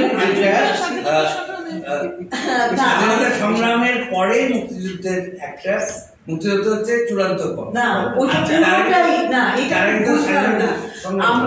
দুটাই স্বাধীনতা সংগ্রাম নিয়ে চলচ্চিত্র। এই জন্য যে মুক্তিযুদ্ধের পরে তাকে বলা হচ্ছে, মানে রিকল করছে, মানে টু অ্যান্ড ফ্রো, মানে ফ্ল্যাশব্যাকে আসছে, কিন্তু ওইটা স্বাধীনতা সংগ্রামের ব্যাপারগুলোই মুক্তিযুদ্ধ। এবং ওখানে আমি যেটা ব্যবহার করেছি বা যেটা আমি তোমার ছবি না না না, আমি এমনি কনটেক্সটে বলছি যে আমার ওইটা আগে বলে নিয়েছি যে এটা প্রামাণ্য চিত্রের বোধহয় পূর্ণাঙ্গ রূপ যেটা আমরা চাই স্বাধীনতা সংগ্রামের পুরো, সেটা বোধহয় শুধুমাত্র প্রামাণ্য দিয়ে সম্ভব। সেটা আমি বলেছিলাম যে যে যখন তুমি কন্টেন্টটাকে মানে যখন আমরা ফিচার ফিল্ম করি তখন ওই কন্টেন্টটাকে ভেঙে ফেলতে হয়, এই জন্য যে ওই কন্টেক্সটা কিছুটা রেখে তারপরে কোনো একটা বাস্তবতায় তখন ফোকাসটা চলে যায়। গল্পটা এক যাকে কেন্দ্র করে আবর্তিত হচ্ছে তার আর হ্যাঁ আমরা মুক্তিযুদ্ধের কথা বলছি, মুক্তিযুদ্ধের পরে আমরা আলমগীর কবিরের কথা আলোচনা করেছি যে অসাধারণ ছবি ধীরে ধীরে, কিন্তু আলমগীর কবিরের আমাদের চলচ্চিত্র এবং মুক্তিযুদ্ধের চলচ্চিত্রের যে দায়বদ্ধতা সেই জায়গায় কিন্তু অসাধারণ কাজ হচ্ছে। তিনি আমাদের এখানে চলচ্চিত্র শিক্ষার যে ধারা, এই ধারার প্রবর্তন করলেন, যার একজন প্রোডাক্ট আপনি নিজেও। হ্যাঁ, কারণ হচ্ছে ফিল্ম আর্কাইভে উনি এই যে ফিল্ম অ্যাপ্রিসিয়েশন কোর্স এবং পরবর্তীতে অ্যাডভান্স ফিল্ম অ্যাপ্রিসিয়েশন কোর্স করলেন, সেইখান থেকেই আপনারা বের হয়ে এসেছেন, যারা পরবর্তীতে আমরা দেখলাম একটা ধারার নেতৃত্ব দিলেন। তো এখন এইখানে আমরা কয়েকজনের নাম তো বলতেই পারি, তানভীর মোকাম্মেল, মোর্শেদুল ইসলাম, মানজারে হাসিন মুরাদ, আপনি, তারেক মাসুদ, আপনারা তানভীর মোকাম্মেল, হ্যাঁ তানভীর মোকাম্মেল, সাইদুল আলম টুটু, সাইদুল আলম, উনি শিক্ষক ছিলেন, উনি শিক্ষকের কথা বলছি না, মানে নির্মাতা পরবর্তীতে উনি নির্মাতা। হ্যাঁ, ঠিক ঠিক বলেছেন। এখন এই যে ধারাটা মুক্তিযুদ্ধের উপরই হ্যাঁ শেষ ছবিটা মুক্তিযুদ্ধের উপরে, এই যে ধারাটা, এই ধারাটার জন্ম কিন্তু হয়েছিল ফিল্ম আর্কাইভের ওই অ্যাপ্রিসিয়েশন কোর্সের মধ্য দিয়ে, এবং ওইখানে আমাদের হায়দার রিজভী ভাই সম্প্রতি প্রয়াত হলেন, উনিও শিক্ষক ছিলেন ওই সময়, এবং টুটুল ভাইও সম্ভবত সময় শিক্ষকই ছিলেন। টুটুল ভাইও সময় শিক্ষক ছিলেন, আমি দেখেছি পুরো এডিটিং এর শিক্ষকতা কিন্তু ওনার হাতে। হ্যাঁ, টুটুল ভাই করছেন। আমি এই কন্টেন্ট গুলো দেখেছি, টিচারদের নাম দেখেছি, এইভাবে অগ্রসর হচ্ছে। এবং কয়েকটা ছবির কথা তো বলতেই হবে, তানভীর মোকাম্মেলের হুলিয়া, তারপরে মোর্শেদুল ইসলামের আগামী, এবং একটু আগে বলে ফেলেছেন জাকি ভাইয়ের ঘুরলি। তো এই সমস্ত ছবিগুলো অবিস্মরণীয় সব ছবি। ৭১-এর হ্যাঁ, তারপরে এই যে পরবর্তীতে গেরিলা আরো পরে আসছে। হ্যাঁ, কিন্তু এই ধারারই সম্প্রসারণ এই ছবিগুলো। তো এই জিনিসগুলো আমাদের মনে রাখতে হবে, এবং এইগুলোর যে উন্মেষের পেছনে আলমগীর কবিরের যে অসাধারণ অবদান, সেই বিষয়ে আমাদের কোনো সন্দেহ নেই। কিন্তু আমি যখন ফিল্ম আর্কাইভে এলাম তখন দেখলাম যে নানাজন নানা ক্ষেত্রে পুরস্কার পাচ্ছে, কিন্তু আব্দুর রউফ কোনো পুরস্কার পাচ্ছেন না, আলমগীর কবির কোনো পুরস্কার পাচ্ছেন না। উনি ২১শে পুরস্কারও পাননি, স্বাধীনতা পুরস্কারও পাননি তখন পর্যন্ত, ২০১০ পর্যন্ত। তো তখন আমি একটা পরিকল্পনা করলাম যে এদের দুইজনের নামে ২১শে পদক এবং স্বাধীনতা পদক দেওয়ার জন্য আমরা নমিনেশন দিব। আমি নমিনেশন দেওয়ার ক্ষমতার অধিকারী ছিলাম আর্কাইভের প্রধান হিসেবে। তো তখন আমরা ৫-৬ বার দিয়ে যাচ্ছি একাধিক ক্রমে, ৫-৬ সাল থেকে, কিন্তু প্রতিবারই প্রত্যাখ্যান হচ্ছে। এবং আমাদের যারা এই সমস্ত ডকুমেন্ট তৈরি করেন কর্মচারীরা, ওরা খুব হাসাহাসি হতো যে ভদ্রলোক পাগল, প্রত্যেকবার এই প্রস্তাব দিয়ে যাচ্ছে। অবশেষে ২০১০ সালে এসে আমরা সাকসেসফুল হলাম। প্রথম রব সাহেব ২১শে পদক পেলেন এবং আলমগীর কবির স্বাধীনতা পদক পেলেন। তো এই কাজগুলো আমরা করছি। পরবর্তীতে আমরা দেখলাম যে চলচ্চিত্রের নতুন একটা ইয়েও শুরু হলো, বাংলাদেশে জাতীয় চলচ্চিত্র দিবস বলে একটা দিবস ঘোষণা হলো, এবং পরবর্তীতে ফিল্ম আর্কাইভের নতুন ভবন তৈরি হলো, এবং ফিল্ম আর্কাইভের ভবনে যে সমস্ত সুবিধা আছে পৃথিবীর একক কোনো আর্কাইভের ভবনে এত সব সমন্বিত সুবিধা নেই। কারণ হচ্ছে যে অন্যান্য দেশের ফিল্ম আর্কাইভগুলো শুধুমাত্র ইম্প্রোভাইজড হতে, হয়তো কোনো দুর্গ ছিল, সেই দুর্গটাকে ফিল্ম আর্কাইভ বানিয়ে দিয়েছে, বা ইউএসএ এর একটা অফিস ছিল সেটা পরিত্যক্ত হচ্ছে, সেটা ফিল্ম আর্কাইভ বানিয়ে দিয়েছে। এবং ইভেন ফ্রান্সে ইউকেতেও আমি এরকম অবস্থা দেখেছি। তো আমরা হচ্ছে এই ইউরোপ, আমেরিকা এবং অস্ট্রেলিয়া এই সমস্ত দেশের ফিল্ম আর্কাইভ গুলো দেখে কোন আর্কাইভে কি ধরনের বিশেষত্ব আছে সেইগুলো একত্রিত করে আমরা ফিল্ম আর্কাইভ ভবনটা তৈরি করেছি। তো এটাও বাংলাদেশের একটা কথা বলি, ওখানে আপনাদের একটা ইস্যু হচ্ছে কোনো র্যাপ রাখেন নাই, যারা পঙ্গু বা কেউ উঠবে সেই জিনিসটা আমাদের তাতে নাই। এত বড় একটা বিল্ডিং এত সুন্দর করে বানিয়েছেন এই জিনিসটা। জাকির ভাইও কমপ্লেইন দিয়েছেন, আমরা একটা অনুষ্ঠানে দিয়েছি, সেই অনুষ্ঠানে একজনের পুরস্কার পাবে, তাকে স্টরিতে উঠাতে হবে, পরে নেমে তাকে পুরস্কারটা দিতে হবে। এত বড় একটা বিল্ডিং এত কিছু করেছেন, এটা রাখেন নাই। আচ্ছা, তখন ওই যাই হোক, তো এখন এই যে তারপরে পরবর্তীতে বিসিটিআই হলো, আমি সংক্ষেপেই বলছি যে এটা মুক্তিযুদ্ধের চলচ্চিত্রের সাথে একবার প্রত্যক্ষভাবে যুক্ত না, কিন্তু মুক্তিযুদ্ধ হয়েছিল বলেই এই জিনিসগুলো হয়েছে। আবার এগুলোকে এখন তো অনেকে অবাধ্যও ভাবতে পারে, আমি জানি না, তবে এগুলো তো আমাদের অগ্রগতি বটে। আমি নিজেও একজন, আমি ওইভাবে শামীম আপার মতো বিখ্যাত কেউ না, আমার কয়েকটা চলচ্চিত্র আছে। আমি এই পর্যন্ত 5টা চলচ্চিত্র নির্মাণ করেছি। প্রথমটা ছিল হচ্ছে উদ্বাস্তু, 5 মিনিটের। পরবর্তীতে এই যে নারীদের কর্মক্ষেত্রে যে অনিশ্চয়তা, এটা নিয়ে নিরুদ্দেশ নাম করে একটা চলচ্চিত্র নির্মাণ করেছি। পরবর্তীতে ও সোহাগী নাম করে 25 মিনিটের একটা ছবি তৈরি করেছি। এই ছবিটা বিশ্বের বিভিন্ন দেশে 14টা আন্তর্জাতিক উৎসবে পুরস্কার পেয়েছে। এরপরে আমি মুক্তিযুদ্ধ নিয়ে জনযুদ্ধ 71 নামে একটা ছবি তৈরি করেছি, ডকুমেন্টারি। এটা মুক্তিযুদ্ধের যে, এটা শুধু যুদ্ধ ছিল না, এর চরিত্র যে জনযুদ্ধের চরিত্র ছিল, সেই ব্যাপারটা এস্টাবলিশ করতে চেষ্টা করেছি। তানভীর ভাই এটা তত্ত্বাবধায়ক ছিলেন। এরপরে আমি আর একটা ছবি তৈরি করেছি সর্বশেষ, গড়াইপাড়ের গেরিলা। মানে আমার দেখা যে যুদ্ধটা কুষ্টিয়া থেকে আরম্ভ করে ফরিদপুর পর্যন্ত গড়াই নদীর 2 পারে যে যুদ্ধ হয়েছে, সেই যুদ্ধগুলোর অনেকগুলোর সাথে আমি নিজে সম্পৃক্ত ছিলাম। সেই যুদ্ধগুলো নিয়ে গড়াইপাড়ের গেরিলাটা নির্মাণ করেছে। তো এখন এই বছর, গত বছরের এপ্রিলে এইটার একটা হয়েছিল, আপনার প্রিমিয়ার হয়েছিল জাদুঘরে, কিন্তু এই ছবিটা আমরা দেখাতে পারিনি। আর এখন যে অবস্থা, ছবিটা মানে কতদিনে আমরা দেখাতে পারবো আমরা জানি না, এরকম একটা অবস্থা।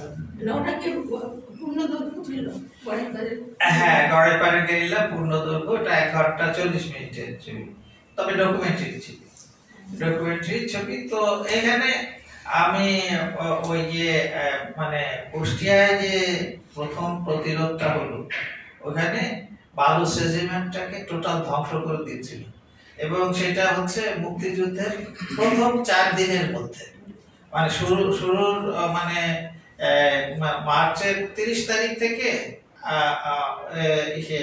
এপ্রিলের 2 তারিখ পর্যন্ত, এই সময়ের মধ্যে কুষ্টিয়া শহরে টোটাল বালুচ রেজিমেন্টটা ধ্বংস করে দিয়েছে। তারপরে ইস্টার্ন রেজিমেন্টে যে যুদ্ধ শুরু হলো, মানে দক্ষিণ পূর্বাঞ্চল যে সেক্টর গঠন করা হলো, প্রথম বাঙালি মেজর যিনি ওই বিডিআর উইং এর, এপিআর উইং এর দায়িত্বে ছিলেন, তার নেতৃত্বে।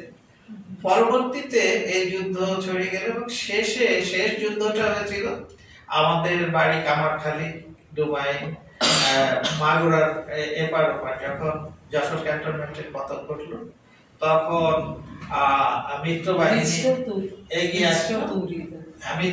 এগিয়ে আসলো, এবং সেটা তারা পার হলো আমাদের এলাকার উপর দিয়ে।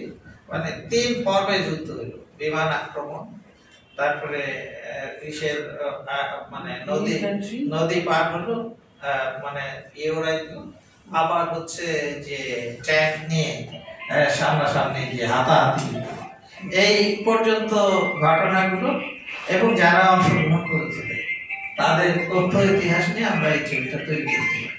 কিন্তু এই ছবিটার যেটা হচ্ছে যে যারা অংশগ্রহণ করেছিলেন এই ছবিটিতে, সাক্ষাৎকার দিয়েছিলেন, তার মধ্যে প্রত্যক্ষ যোদ্ধা 5-6 জন ইতিমধ্যেই মারা গেছে। আমি এই জন্য তাগিদটা অনুভব করেছিলাম যে আমাদের এই সমস্ত বন্ধুরা, প্রবীণ যোদ্ধারা আর বেশি দিন থাকবেন না। আসলে অবস্থাটা সেরকমই হয়েছে। প্রত্যক্ষ যুদ্ধের কথা আর কেউ বলতে পারবে না। সেই জন্য এই ছবিটা তৈরি করছিলাম একটা দায়বোধের জায়গা থেকে। কিন্তু সমস্যা হচ্ছে এই ধরনের ছবি করার জন্য ফান্ড পাওয়া যায় না এবং এর কমার্শিয়াল ভ্যালু খুব কম, যার ফলে আমরা এই যে আমি মানে 3-4 মাস টাকা সঞ্চয় করে 20-30 হাজার টাকা হলে আমার একটা সহকারী ছিল, তাকে নিয়ে চলে যেতাম এলাকায়, 2 দিন শুট করে আসতাম। এইভাবে 3 বছর ক্রমান্বয়ে শুট করার পরে ছবিটা তৈরি হয়েছে। এর মধ্যে আমার হয়তো 7 লাখ টাকা মতো ব্যয় হয়েছে, কিন্তু 1 টাকাও আমরা কোনো খাত থেকে পাইনি। এটা হচ্ছে আর একটা সাইড, ডার্ক সাইড। তো যাই হোক, তারপরে হচ্ছে যে যারা এই সমস্ত বিষয় নিয়ে কাজ করে তারা তো তাদের ডেডিকেশন নিয়ে কাজ করে। সেটাই একটু জাস্ট ওই আপার উত্তরটা দিয়ে নিই। সেটা হলো গিয়ে যে আমি একেবারে যেটা হচ্ছে যে মানে আমার লোকেশন হান্টিংও শুরু হয়ে গেছিল আরেক ফাল্গুন দিয়ে। খুবই আমার উৎসাহ ছিল এবং আমি যেহেতু তার মানে ওই সময়টা আমি প্রীতম বলে যে কোভিডের কারণে আর ওটা শুরু হয়নি, নয়তো আমি জগন্নাথ মানে কারণ আমার পুরনো সেই ঢাকা তো আর নেই যে পিচ ধারা পথ ধরে নায়ক হেঁটে আসছে মনমান করে, সে আন্ডাগোলার ময়দান, হ্যাঁ, যেখান থেকে শুরু হচ্ছে উপন্যাসটা, সেখানে সেই জায়গাটাই নেই। সে বাহাদুর শাহ পার্কে উঠে গেছে মনুমেন্ট, আমি দেখাচ্ছি 52 সেই প্রেক্ষাপট। তো সুতরাং অনেক কিছু মিলিয়ে আবার আগে সেই পিচ আর এই পিচ আমি দেখাবো খালি পায়ে হেঁটে আসছে সেই মানে আপনার পাজামা আগেকার দিনে সেই ঢোলা পাজামার উঠছে এবং সেই উদ্ভ্রান্ত চুল ঘন চুল সেই নায়ক কেটে যাচ্ছে। এবং যেখানে কার্জন হলের কিছু জায়গা বেছে নিয়েছিলাম এখানে করা যায়, তারপরে আরো কিছু এরকম কিছু মেডিকেল, এখন তো আরো হয়ে গেছে, এখন তো চারদিকে অনেক ডামাডোল। তবুও আমি ভেবেছিলাম ঢাকার বাইরে গিয়ে ওই বরিশালে কিছু জায়গা দেখেছিলাম পুরনো যেখান থেকে শুটিং গুলো করছে, তাই ইচ্ছে ছিল, কিন্তু তারপরে আর সেই ইচ্ছেগুলো পূরণ হয়নি। না করেন আসলে আরেকবার মনে হওয়া দরকার, আরেকবার বা জমিরায়নের আরেকটা গল্প আছে 21শে ফেব্রুয়ারি, অসাধারণ।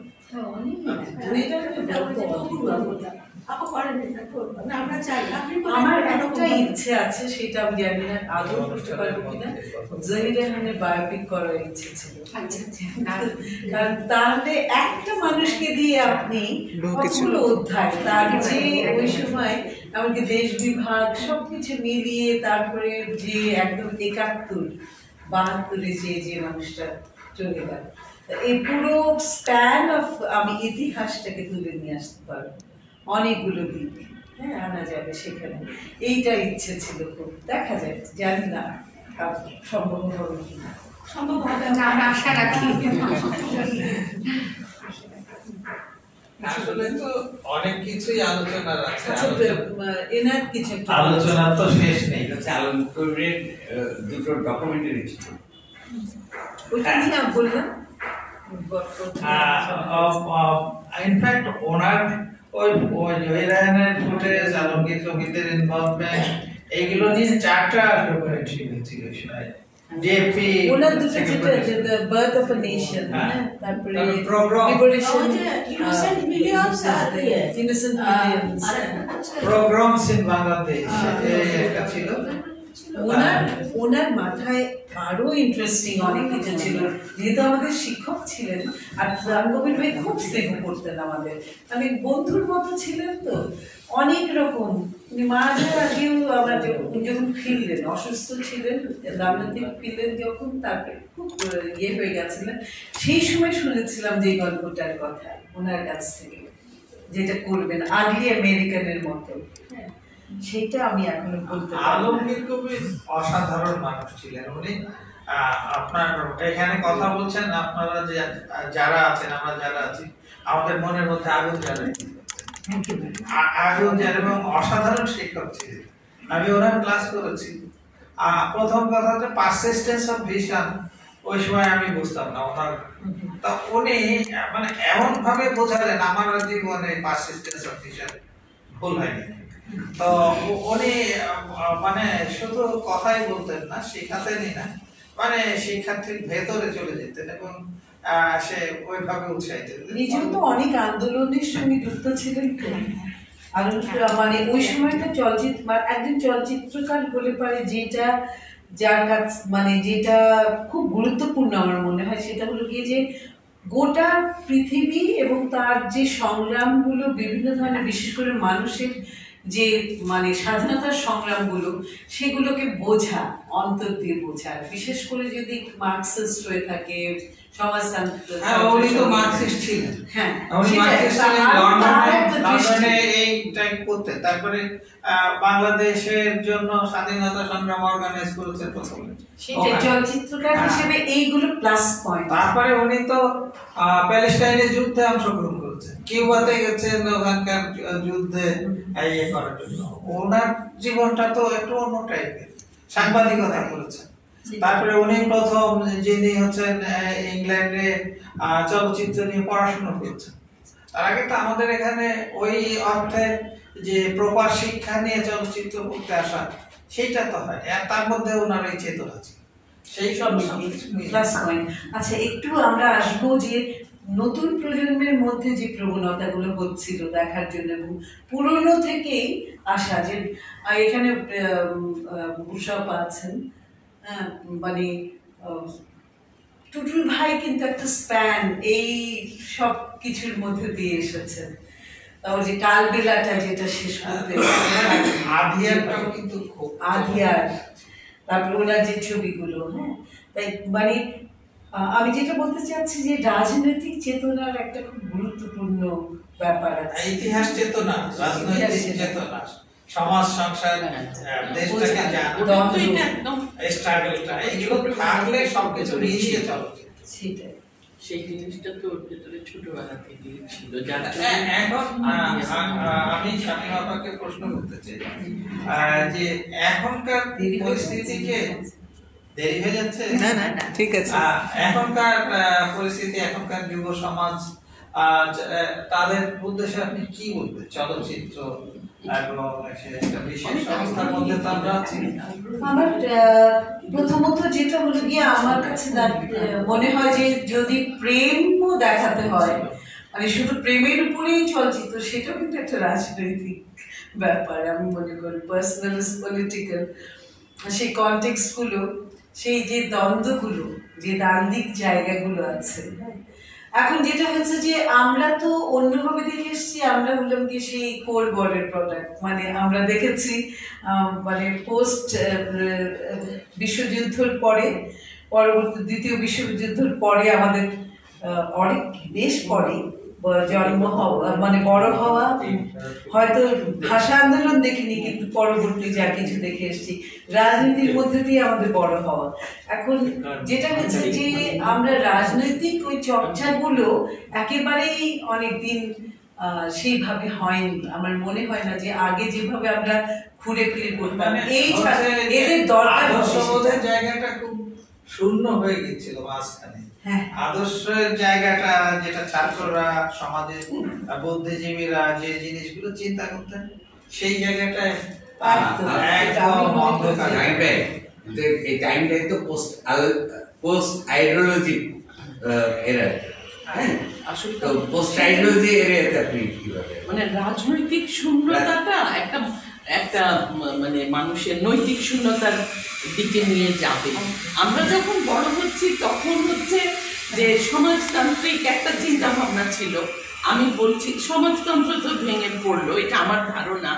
তার ফলে হলো কি প্রচণ্ড একটা শূন্যতা, কিন্তু তারুণ্য তো শূন্যতা নিয়ে থাকবে না, সে তো একটা আদর্শ বা কেন একটা কিছু যেইটারই এখন ইয়ে হচ্ছে আর কি। আমরা দেখছি যে হয়তো ঠিক উল্টো একটা দিককে তারা আঁকড়ে ধরতে যাচ্ছে, যে এই যে মানুষের সাম্যবাদী বা শ্রেণীহীন সমাজ, এইসবের যে একটা, যেই কারণে এইগুলোর জন্যে অনেক বড় একটা সংখ্যক তরুণ কিন্তু প্রাণ দিয়েছে। তাদের অনেক রকম আন্দোলনকে আবার হয়তো আমরা দেখেছি বিভ্রান্ত হয়েছে বা ভুল হয়েছে বা কঠোরভাবে দমন করা হয়েছে, সেগুলোকে আবার এখন নতুন করে কিন্তু বিশ্লেষণও করা হচ্ছে। নকশাল বাড়িটারি সবকিছু, কিন্তু আমি বলছি যে এরপরে না একটা রাজনৈতিক শূন্যতার কারণে নৈতিক অবক্ষয় এবং শূন্যতা, আর আমরা বড়রা নিজেরাও তো আদর্শে ঠিক থাকতে পারিনি, অন্তত নৈতিক আদর্শের দিক থেকেও, ফলে ছেলে পেলে কিছুটা বিভ্রান্ত হচ্ছে। এটা আমার মনে হয়। আমি অন্যভাবে দেখি যে মানে দ্বন্দ্বের তো শেষ নেই, হ্যাঁ, দ্বন্দ্বের শেষ নেই। সেই ব্যক্তি মানুষের যে দ্বন্দ্ব নানা কারণেই সেটা হতে পারে, একটা আদর্শের দ্বন্দ্ব হতে পারে, আরও অন্যান্য স্বার্থের দ্বন্দ্ব, অনেক কিছুই হয়ে থাকে। এই জায়গাগুলো ডিস্টিংশন টানতে পারছে কিনা, এবং এই দ্বন্দ্ব তো শুধু আমি একটা মাইক্রো পর্যায়ে নেই, এটা তো ম্যাক্রো একটা ব্যাপার আছে, হ্যাঁ। তো সুতরাং আমি সেখানে পরাহত হচ্ছে কিনা, মানে আমার চারপাশের যে বাস্তবতা, বৈশ্বিক যে বাস্তবতা, সেখানে আমি কোথায় দাঁড়িয়ে আছি। যে জায়গা থেকে অনেকেই মনে করছে তাদের আদর্শিক ভিত্তি হয়তো ধর্ম, তাদের আদর্শিক ভিত্তি অন্য কিছু। আমরা তো যে যুদ্ধগুলো দেখে আসছে সেখান থেকে কিন্তু অনেক কিছু তাদের বিশ্লেষণ করার আছে, যেটা আমি মনে করি যে বিশ্লেষণটা তারা করে না, যেটা আমরা করতাম, চেষ্টা করতাম। সেই প্যালেস্টাইনের যখন সূচনা হচ্ছে আমরা কিন্তু তখনও সেই প্যালেস্টাইনকে বোঝার চেষ্টা করেছি, নিকারাগুয়া, তারপরে মানে ল্যাটিন আমেরিকান সংগ্রাম, এইটা করা। এই মুহূর্তে যে তোমার ধরো এই যে খুব প্রবল ভাবে কিছু প্রশ্ন আসলো, বাক স্বাধীনতা, গণতন্ত্র, হ্যাঁ, এবং অনেকের মধ্যে ধারণাগত ভাবে আছে যে কমনওয়েলথ টাইপের একটা সোসাইটি নির্মাণ করা যায়, যেহেতু কিছু এক্সাম্পল আছে স্ক্যান্ডিনেভিয়ান অ্যান্ড তোমার কানাডিয়ান সোসাইটি, হ্যাঁ, তো সেগুলো সম্পর্কে কিন্তু এখনকার তরুণরা ধারণা নেই, হ্যাঁ। তো কিন্তু পোস্ট ট্রাইবালিক্যাল যে এরা, সেই জায়গাটায় একটা মানে মূল বিষয়টা তো হচ্ছে যে তোমার পুঁজিবাদের দিকেই যাচ্ছে। তো পুঁজিবাদ তো আবার ধর্মাশ্রয় হচ্ছে পুরো বৈশ্বিক প্রেক্ষাপটে। এই জায়গাটায় চ্যালেঞ্জগুলো কিভাবে? না, আমি যেটা বলতে চাচ্ছি যে আমরাও কিন্তু একরৈখিক কিছু ইয়ে টানি, হ্যাঁ, মানে যেটা বললো যে আমরা ধরে নিই যে হয়তো এই জায়গা থেকে উদ্ভূত, হ্যাঁ, যেটা হলো যে মানে পুঁজিবাদের, তুমি যাও বা না চাও, পুঁজিবাদের একটা নানা রকম রূপ আছে। সেখানে তুমি যেখানে স্ক্যান্ডিনেভিয়ান দেশের কথা বলছো সেখানে কিন্তু ওটা কাট করার চেষ্টা আছে, প্রচেষ্টা আছে পুরো। সুতরাং যদি তরুণরা সেদিক থেকে উদ্ভূত, মানে সেটা যদি তাদেরকে অনুপ্রাণিত করে তো ভালো। এই জন্য যে তারা ওখান থেকে একটা মানে যেটা হচ্ছে কি একটা লক্ষ্য আছে, আমার কোথাও যে পৌঁছতে হবে। কিন্তু কথা হলো মানে প্রেক্ষাপটটা তো বুঝতে হবে। আমি তৃতীয় বিশ্বের একজন, আমি কোন কনটেক্সটে, মানে আমার বিশ্বের, সেটাই বললাম যে আমার দ্বন্দ্বগুলো কার কার সঙ্গে, কোন জায়গায়, আমি কি ভিকটিম হচ্ছি নাকি আমি ব্যবহৃত হচ্ছি, সেটা কিন্তু বোঝার আছে। সেই বোঝার জন্য আমার মনে হয় স্টাডি সার্কেলটা যেহেতু তোমার গত 6 মাস বিষয়টা স্টেট সংস্কার, রাষ্ট্র সংস্কার, এই জাতীয় কিছু কথা বলছি না। তো মানে আমরা আগে জানতাম যে সমাজ সংস্কার করছে, হ্যাঁ, তো এখন রাষ্ট্র সমাজ সংস্কারের বাইরে গিয়ে আমরা স্টেটের কথা বলছি। কিন্তু স্টেটের মূল রোল যেটা, যে ধরো আমার নিরাপত্তার অধিকারটা নিশ্চিত করা আর কি, হ্যাঁ, সেটাই তো না। ওরা যে জায়গা থেকে বলছে আমরা কি সেই জায়গা থেকে ভাবছি?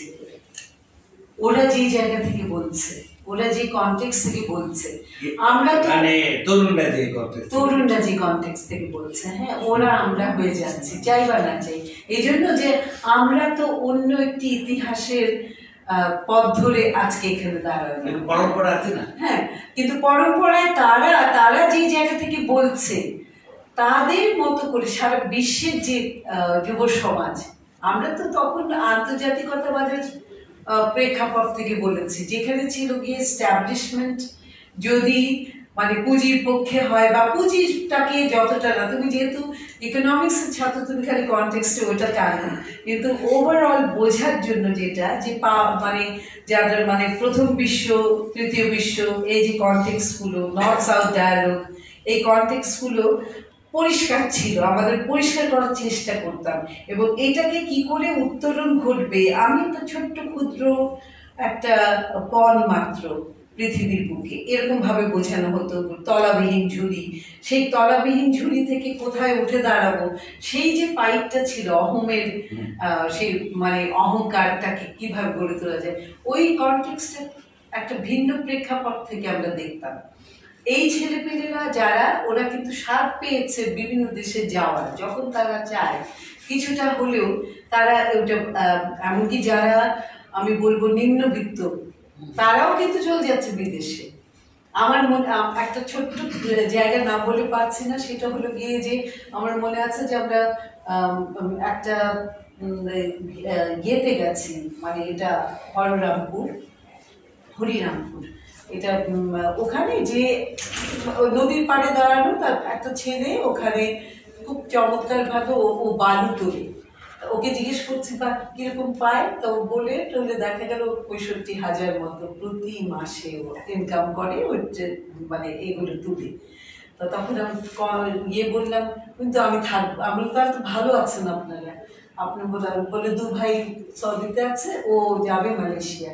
বলে কেন, আপনি তো ভালোই আয় করছেন, ওখানে গেলে কি পাবেন? না, বলে কম পেলে পাবো, কিন্তু বিদেশ তো যাবো না। বললাম যে এই যে এখন ওর জন্য ও ডানা হয়ে গেছে, মা ও তো ভাবতে পারে এবং ও সেটা করতেও পারে, সেটা প্রেক্ষাপট বদলে গেছে। শুধু আমরা মধ্যবিত্ত যে ছেলেপেলেরা আছে তাদের নিয়ে ভাবছি না, ওভারঅল আমরা আসলেও কি ভাবাতে পারছি মানুষকে।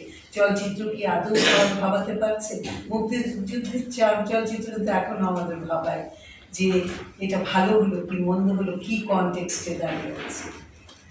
কি বলছেন ঠিক, আপনি যে কথাগুলো বলছেন, এই যে এই চর্চার জায়গাটাই এখন বন্ধ হয়ে গেছে, অথবা ভিন্ন আর একটা প্রেক্ষাপটে চর্চা আমরা বুঝতে পারছি কিনা, সেই প্রেক্ষাপটটা আমরা ট্র্যাক রাখতে পারছি কিনা, খারাপ মন্দ ভালো ডাইমেনশন তো তোমার একটা, আবার তুমি বলবে ইকোনমিক্স যাচ্ছি, ডাইমেনশন তো একটা দিকে গিয়েছে, সেটা হচ্ছে তোমার কনজিউমারিজম। তো কনজিউমারিজমের এই বিপুল দাপত্য তোমার 70-এর দশক বা 60-এর দশকে ছিল না, যেটা হলো কনজিউমারিজম ছিল না, কিন্তু তার প্রতিদ্বন্দ্বী মূল কারণ কনজারভেটিভ। আমরা একটা যৌথ খামারের স্বপ্ন দেখতে পারতাম তখন। হ্যাঁ, তো তুমি তো কনভার্ট টেকনোলজিকে কনসিডার করনি। হ্যাঁ, তখন তো তুমি কনজিউমার টেকনোলজি না, সেটাই বলছি, এখন তো আমার সেটা নেই। সেটা আমি বলছি যে আমরা সেই যৌথ খামারের জায়গায় আমরা তো যাই হোক, আমরা অনেকক্ষণ ধরে আমরা আলোচনা করছি, আসলে আলোচনার তো শেষ নাই, আলোচনা চালিয়ে গেলে সারা রাত ধরে চলবে। তা আমরা চলচ্চিত্রের বিভিন্ন বিষয় নিয়ে আলোচনা করতে চেষ্টা করলাম, তবে একটা জায়গায় বোধহয় আমরা স্পর্শ করতে পারিনি, সেটা হচ্ছে প্রযুক্তিগত পরিবর্তন, ফর্ম এবং ফরম্যাট। যে অবস্থাটা ছিল সেটা সুযোগ হলে আমরা অন্য আর একদিন আলোচনা করব। তবে আমি শামীম আপাকে ধন্যবাদ জানাই, খুবই অন্তরঙ্গ ভাবে আলোচনা করেছেন। আমি একটা কথা বলি ওনার কথার পরিপ্রেক্ষিতে, সেটা হচ্ছে যে বললেন যে নিরাপত্তার অধিকারটা যদি সম্মত হয়, তাহলে কিন্তু আপনি যে প্রেক্ষাপটের কথাটা ভাবছেন, যে প্রেক্ষাপট বদলে গেছে, নিউ জেনারেশন যে প্রেক্ষাপটে এখন আমরা ভাবছি সেই জিনিসটা নেই, ওটা নিশ্চিত হলে কিন্তু সবকিছুই সম্ভব। উনি একটা নিরাপত্তার অধিকার ছাড়া তো বাকস্বাধীনতা সম্ভব না। মুক্তিযুদ্ধের বলেন যে আপনি আরো মুক্তিযুদ্ধের ছবি করেন, যে বর্তমান বাস্তবতা কিন্তু পুরোপুরি বৈরী। সেই কারণে মানে এখন ওই নিরাপত্তার মানে জায়গাটা যদি নিশ্চিত হয়, তাহলে কিন্তু সবকিছুই কিন্তু শৃঙ্খলার মধ্যে চলে আসে। মানুষ আর যখন বিদেশেও যাবে না, যে বললেন না আপনি, নির্মিত পরিবার থেকে কিন্তু বিদেশ যাওয়ার স্বপ্ন দেখে, কিন্তু ও সে তার অভাব থেকে নয়, অভাব থেকে না, শৃঙ্খলা সুযোগ থেকে। হ্যাঁ, সুযোগ। আর বাংলাদেশে মানে এখন শৃঙ্খলাটা নেই বলেই কিন্তু সে যেতে যাচ্ছে যে একটা শৃঙ্খলা জায়গা সাম্প্রতিক না, আমি একটা ভয়ঙ্কর হ্যাঁ মানে তোমার ওই প্রশ্ন ভয়ঙ্কর কায়দার একটা এক্সপিরিয়েন্স করছে। এটা হচ্ছে তোমার ধরো 1960 দিকে হবে বা 92 দিকে হবে, তখন হচ্ছে রুশ মানে মস্কোতে শুধু বাংলাদেশ সেরে গেছে। আমি কি একটা কারণে তখন ফার্স্ট সেক্রেটারি গেছে, তো সেখানে প্রায় দুপা অবশ হয়ে যাওয়া দুটো ছেলে একটা রোমহর্ষক কাহিনী শুনলাম। এটা কিরকম যে মানে তারা জাস্ট বর্ডার ক্রস করছে, হ্যাঁ তাদেরকে, হ্যাঁ বোধহয় এক দলকে নিয়ে গেছে 30 জন না 40 জনকে। তো ওই বর্ডারের ওখানে গিয়ে বলেছে যে তখন কিন্তু একদম মানে বরফ শীত, তো বলেছে যে এখন খুলে জুতো খুলে দৌড়াবো, ঠিক আছে? তো ওরা বেশিক্ষণ যেতে পারে, তো যেতে না পারে ওই পড়ে গেছে। আচ্ছা, পড়ে যাওয়ার পরে তো তাদের তো পাসপোর্ট টাসপোর্ট কিছু নেই, কোনো ইয়ে নেই, তারা এমবিসিতে কোনো ক্রমে এসছে ছাড়া। তা আমি দুজনের সাথে কথা বলেছি, হ্যাঁ, তো দুজনের সাথে কথা বলতে গিয়ে দেখলাম যে তখনকার সময়ে 4 লাখ টাকা খরচ করে গিয়েছে। আমি জাস্ট প্রশ্ন করছিলাম যে 4 লাখ টাকা দিতে বাংলাদেশেই অনেক কিছু করতে পারতে, মানে কেন আসতে হলো, ঠিক আছে? তো আরো মানে বাংলাদেশের 4 লাখ টাকায় যা করা সম্ভব সে মনে করে যে আরো বেশি কিছু করা সম্ভব। সেটা কিন্তু তারা যাচ্ছিল যে দেশটাতে, সেখানে আরো সম্ভব না, মানে বাংলাদেশের চেয়ে খারাপ অবস্থা। না, সেটা আমি বলছি। আরেকটা ছোট্ট একটু অ্যাড করে রানা 1 মিনিট যাচ্ছি, সেটা হলো কি এরকম কিন্তু অজস্র গল্প আছে। হ্যাঁ, আজকে যে ইটালিতে যে যারা যাচ্ছে, এটা কি একেবারে নিরন্ন হয়ে আছে সেইখানে? না, একটা চাহিদা, ওই যেটা তুমি বলছো যে পুঁজিবাদের সেই দ্য লিওর অফ কনজিউমারিজম, হ্যাঁ, যে আমি আর কিছু না হোক একটা ভালো জ্যাকেট পরবো, আমি পায়ে একটা ব্র্যান্ডের জুতা পরবো, এই কনটেক্সট গুলো। এখন এরই বিপরীতে যে অনেক কিছু যে জায়গাটা, সেটা আমার মনে হয় যে বাবা মা বা আমরা সবাই যেটা রাষ্ট্রীয়ভাবে যেটা একটা দায়, আপনি যেটা বলছেন যে নিরাপত্তার যে দায়িত্বটা যদি আরেকটু ঠিকঠাক করা যায়, এবং বাবা মারা কতটুকু কনভে করতে পারে তাদের সন্তানদের এই কনটেক্সটে, হ্যাঁ, এই জায়গাটায় অ্যাওয়ারনেসটা দাঁড়ায়। কারণ যেটা আছে যে আমরা কিন্তু ওই অন্য ছেলেদেরও দেখতে পাচ্ছি যারা বলছে যে এদেশ কেন ছাড়বে, হ্যাঁ, কেন আমাকে তো অন্য কিছু টানি না, আমার এই দেশের চাইতে ভালো আর কিছু জায়গা নেই। আমি বলছি যে এত কিছু বৈরিতার মধ্যেও সে স্বপ্ন দেখছে যে না, এখানে দাঁড়াবে। এইটাই উল্টোটা কেমন আছে, ধরো গত 15-16 বছরে আমি লক্ষ্য করেছি বিপুল পরিমাণে যারা শহরে পড়াশোনা করেছে তারা কিন্তু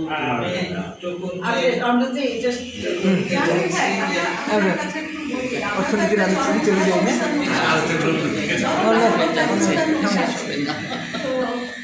আপনারা তো দুজনই নির্মাতা, লেখক যেরকম না লিখে থাকতে পারে না, আপনারা নিশ্চয়ই নির্মাতা। এখন এই অবস্থায় আপনারা কি করবেন? এখন এই অবস্থায় আপনারা কি ভাবছেন, আপনারা কি করবেন?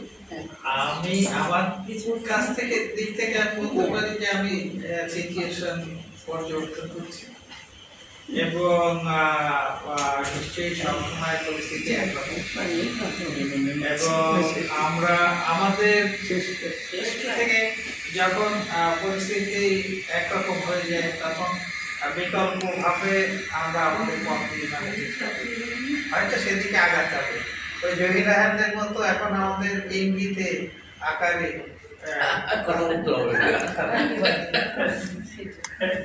আচ্ছা, আমি এখানে রানা আপাকে ধন্যবাদ জানাতে চাচ্ছি, এরকম চমৎকার একটা সন্ধ্যায় আমাদের কথা বলার সুযোগ দেওয়া হলো, এবং এখানে যারা দর্শক সবাই প্রত্যেকেই বিদগ্ধ দর্শক, এবং যে অন্তরঙ্গ ভাবে আলোচনা করলেন, অংশগ্রহণ করলেন, আমি আপ্লুত, অভিভূত। আপনাদের সবাইকে ধন্যবাদ রানা আপাকে, ধন্যবাদ রানা আপাকে দিয়ে একটা এখন ফ্লোর নেন, না, শেষ করে। আর ফ্লোর নেওয়ার কিছু নেই, মানে আলাদা করে আর আমার ধন্যবাদ জানানোর কিছু নেই, কেননা আপনাদের এই এত কি বলবো সাধু আলোচনা, যে এখানে উপস্থিত সবাই স্বতঃপ্রণোদিত হয়ে তাতে অংশগ্রহণ করে ফেলেছেন আর কি। অংশগ্রহণের জন্য আমরা মুক্ত আলোচনার একটা আলাদা পর্ব বলার আর প্রয়োজন হয়নি। আলোচনাই এমন ছিল যে সবাই নিজেরাই সাগ্রহে তাতে অংশ নিয়ে ফেলেছেন, ফলে আপনাদেরও সেটা নিশ্চয়ই ভালো লেগেছে বলে আশা করি, এবং যারা আছেন এখানে উপস্থিত তাদের তো ভালোই লেগেছে, কোনো সন্দেহ নেই। এবং আলোচনা শেষ না হোক এইরকমই মানে পর্বান্তরে গড়া হচ্ছে, শুধু চলচ্চিত্রের মধ্যে না থেকে এমন বাস্তবতা আসলে আমাদের, যে আমরা রাজনৈতিক বাস্তবতা, অর্থনৈতিক বাস্তবতা সব কিছু এনে এখন কানেক্টেড করে ফেলছি। কানেক্টেড না করে উপায় নেই, সে কথা সত্যি, কিন্তু এক সন্ধ্যায় তো আর এত কিছু আলোচনা করা সম্ভব হবে না। তো সেই জন্য এইখানে আমরা থামি। আপনাদের দুজনকেই আমাদের সকলের পক্ষ থেকে আবারও অনেক অনেক ধন্যবাদ, যেরকম চমৎকার আলোচনা সবাইকে ধন্যবাদ। এবং আগামী অনুষ্ঠান আশা করি যে আবার সবাইকে সঙ্গে নিয়ে আমরা আগামীকাল করবো। শুভরাত্রি। শুভরাত্রি।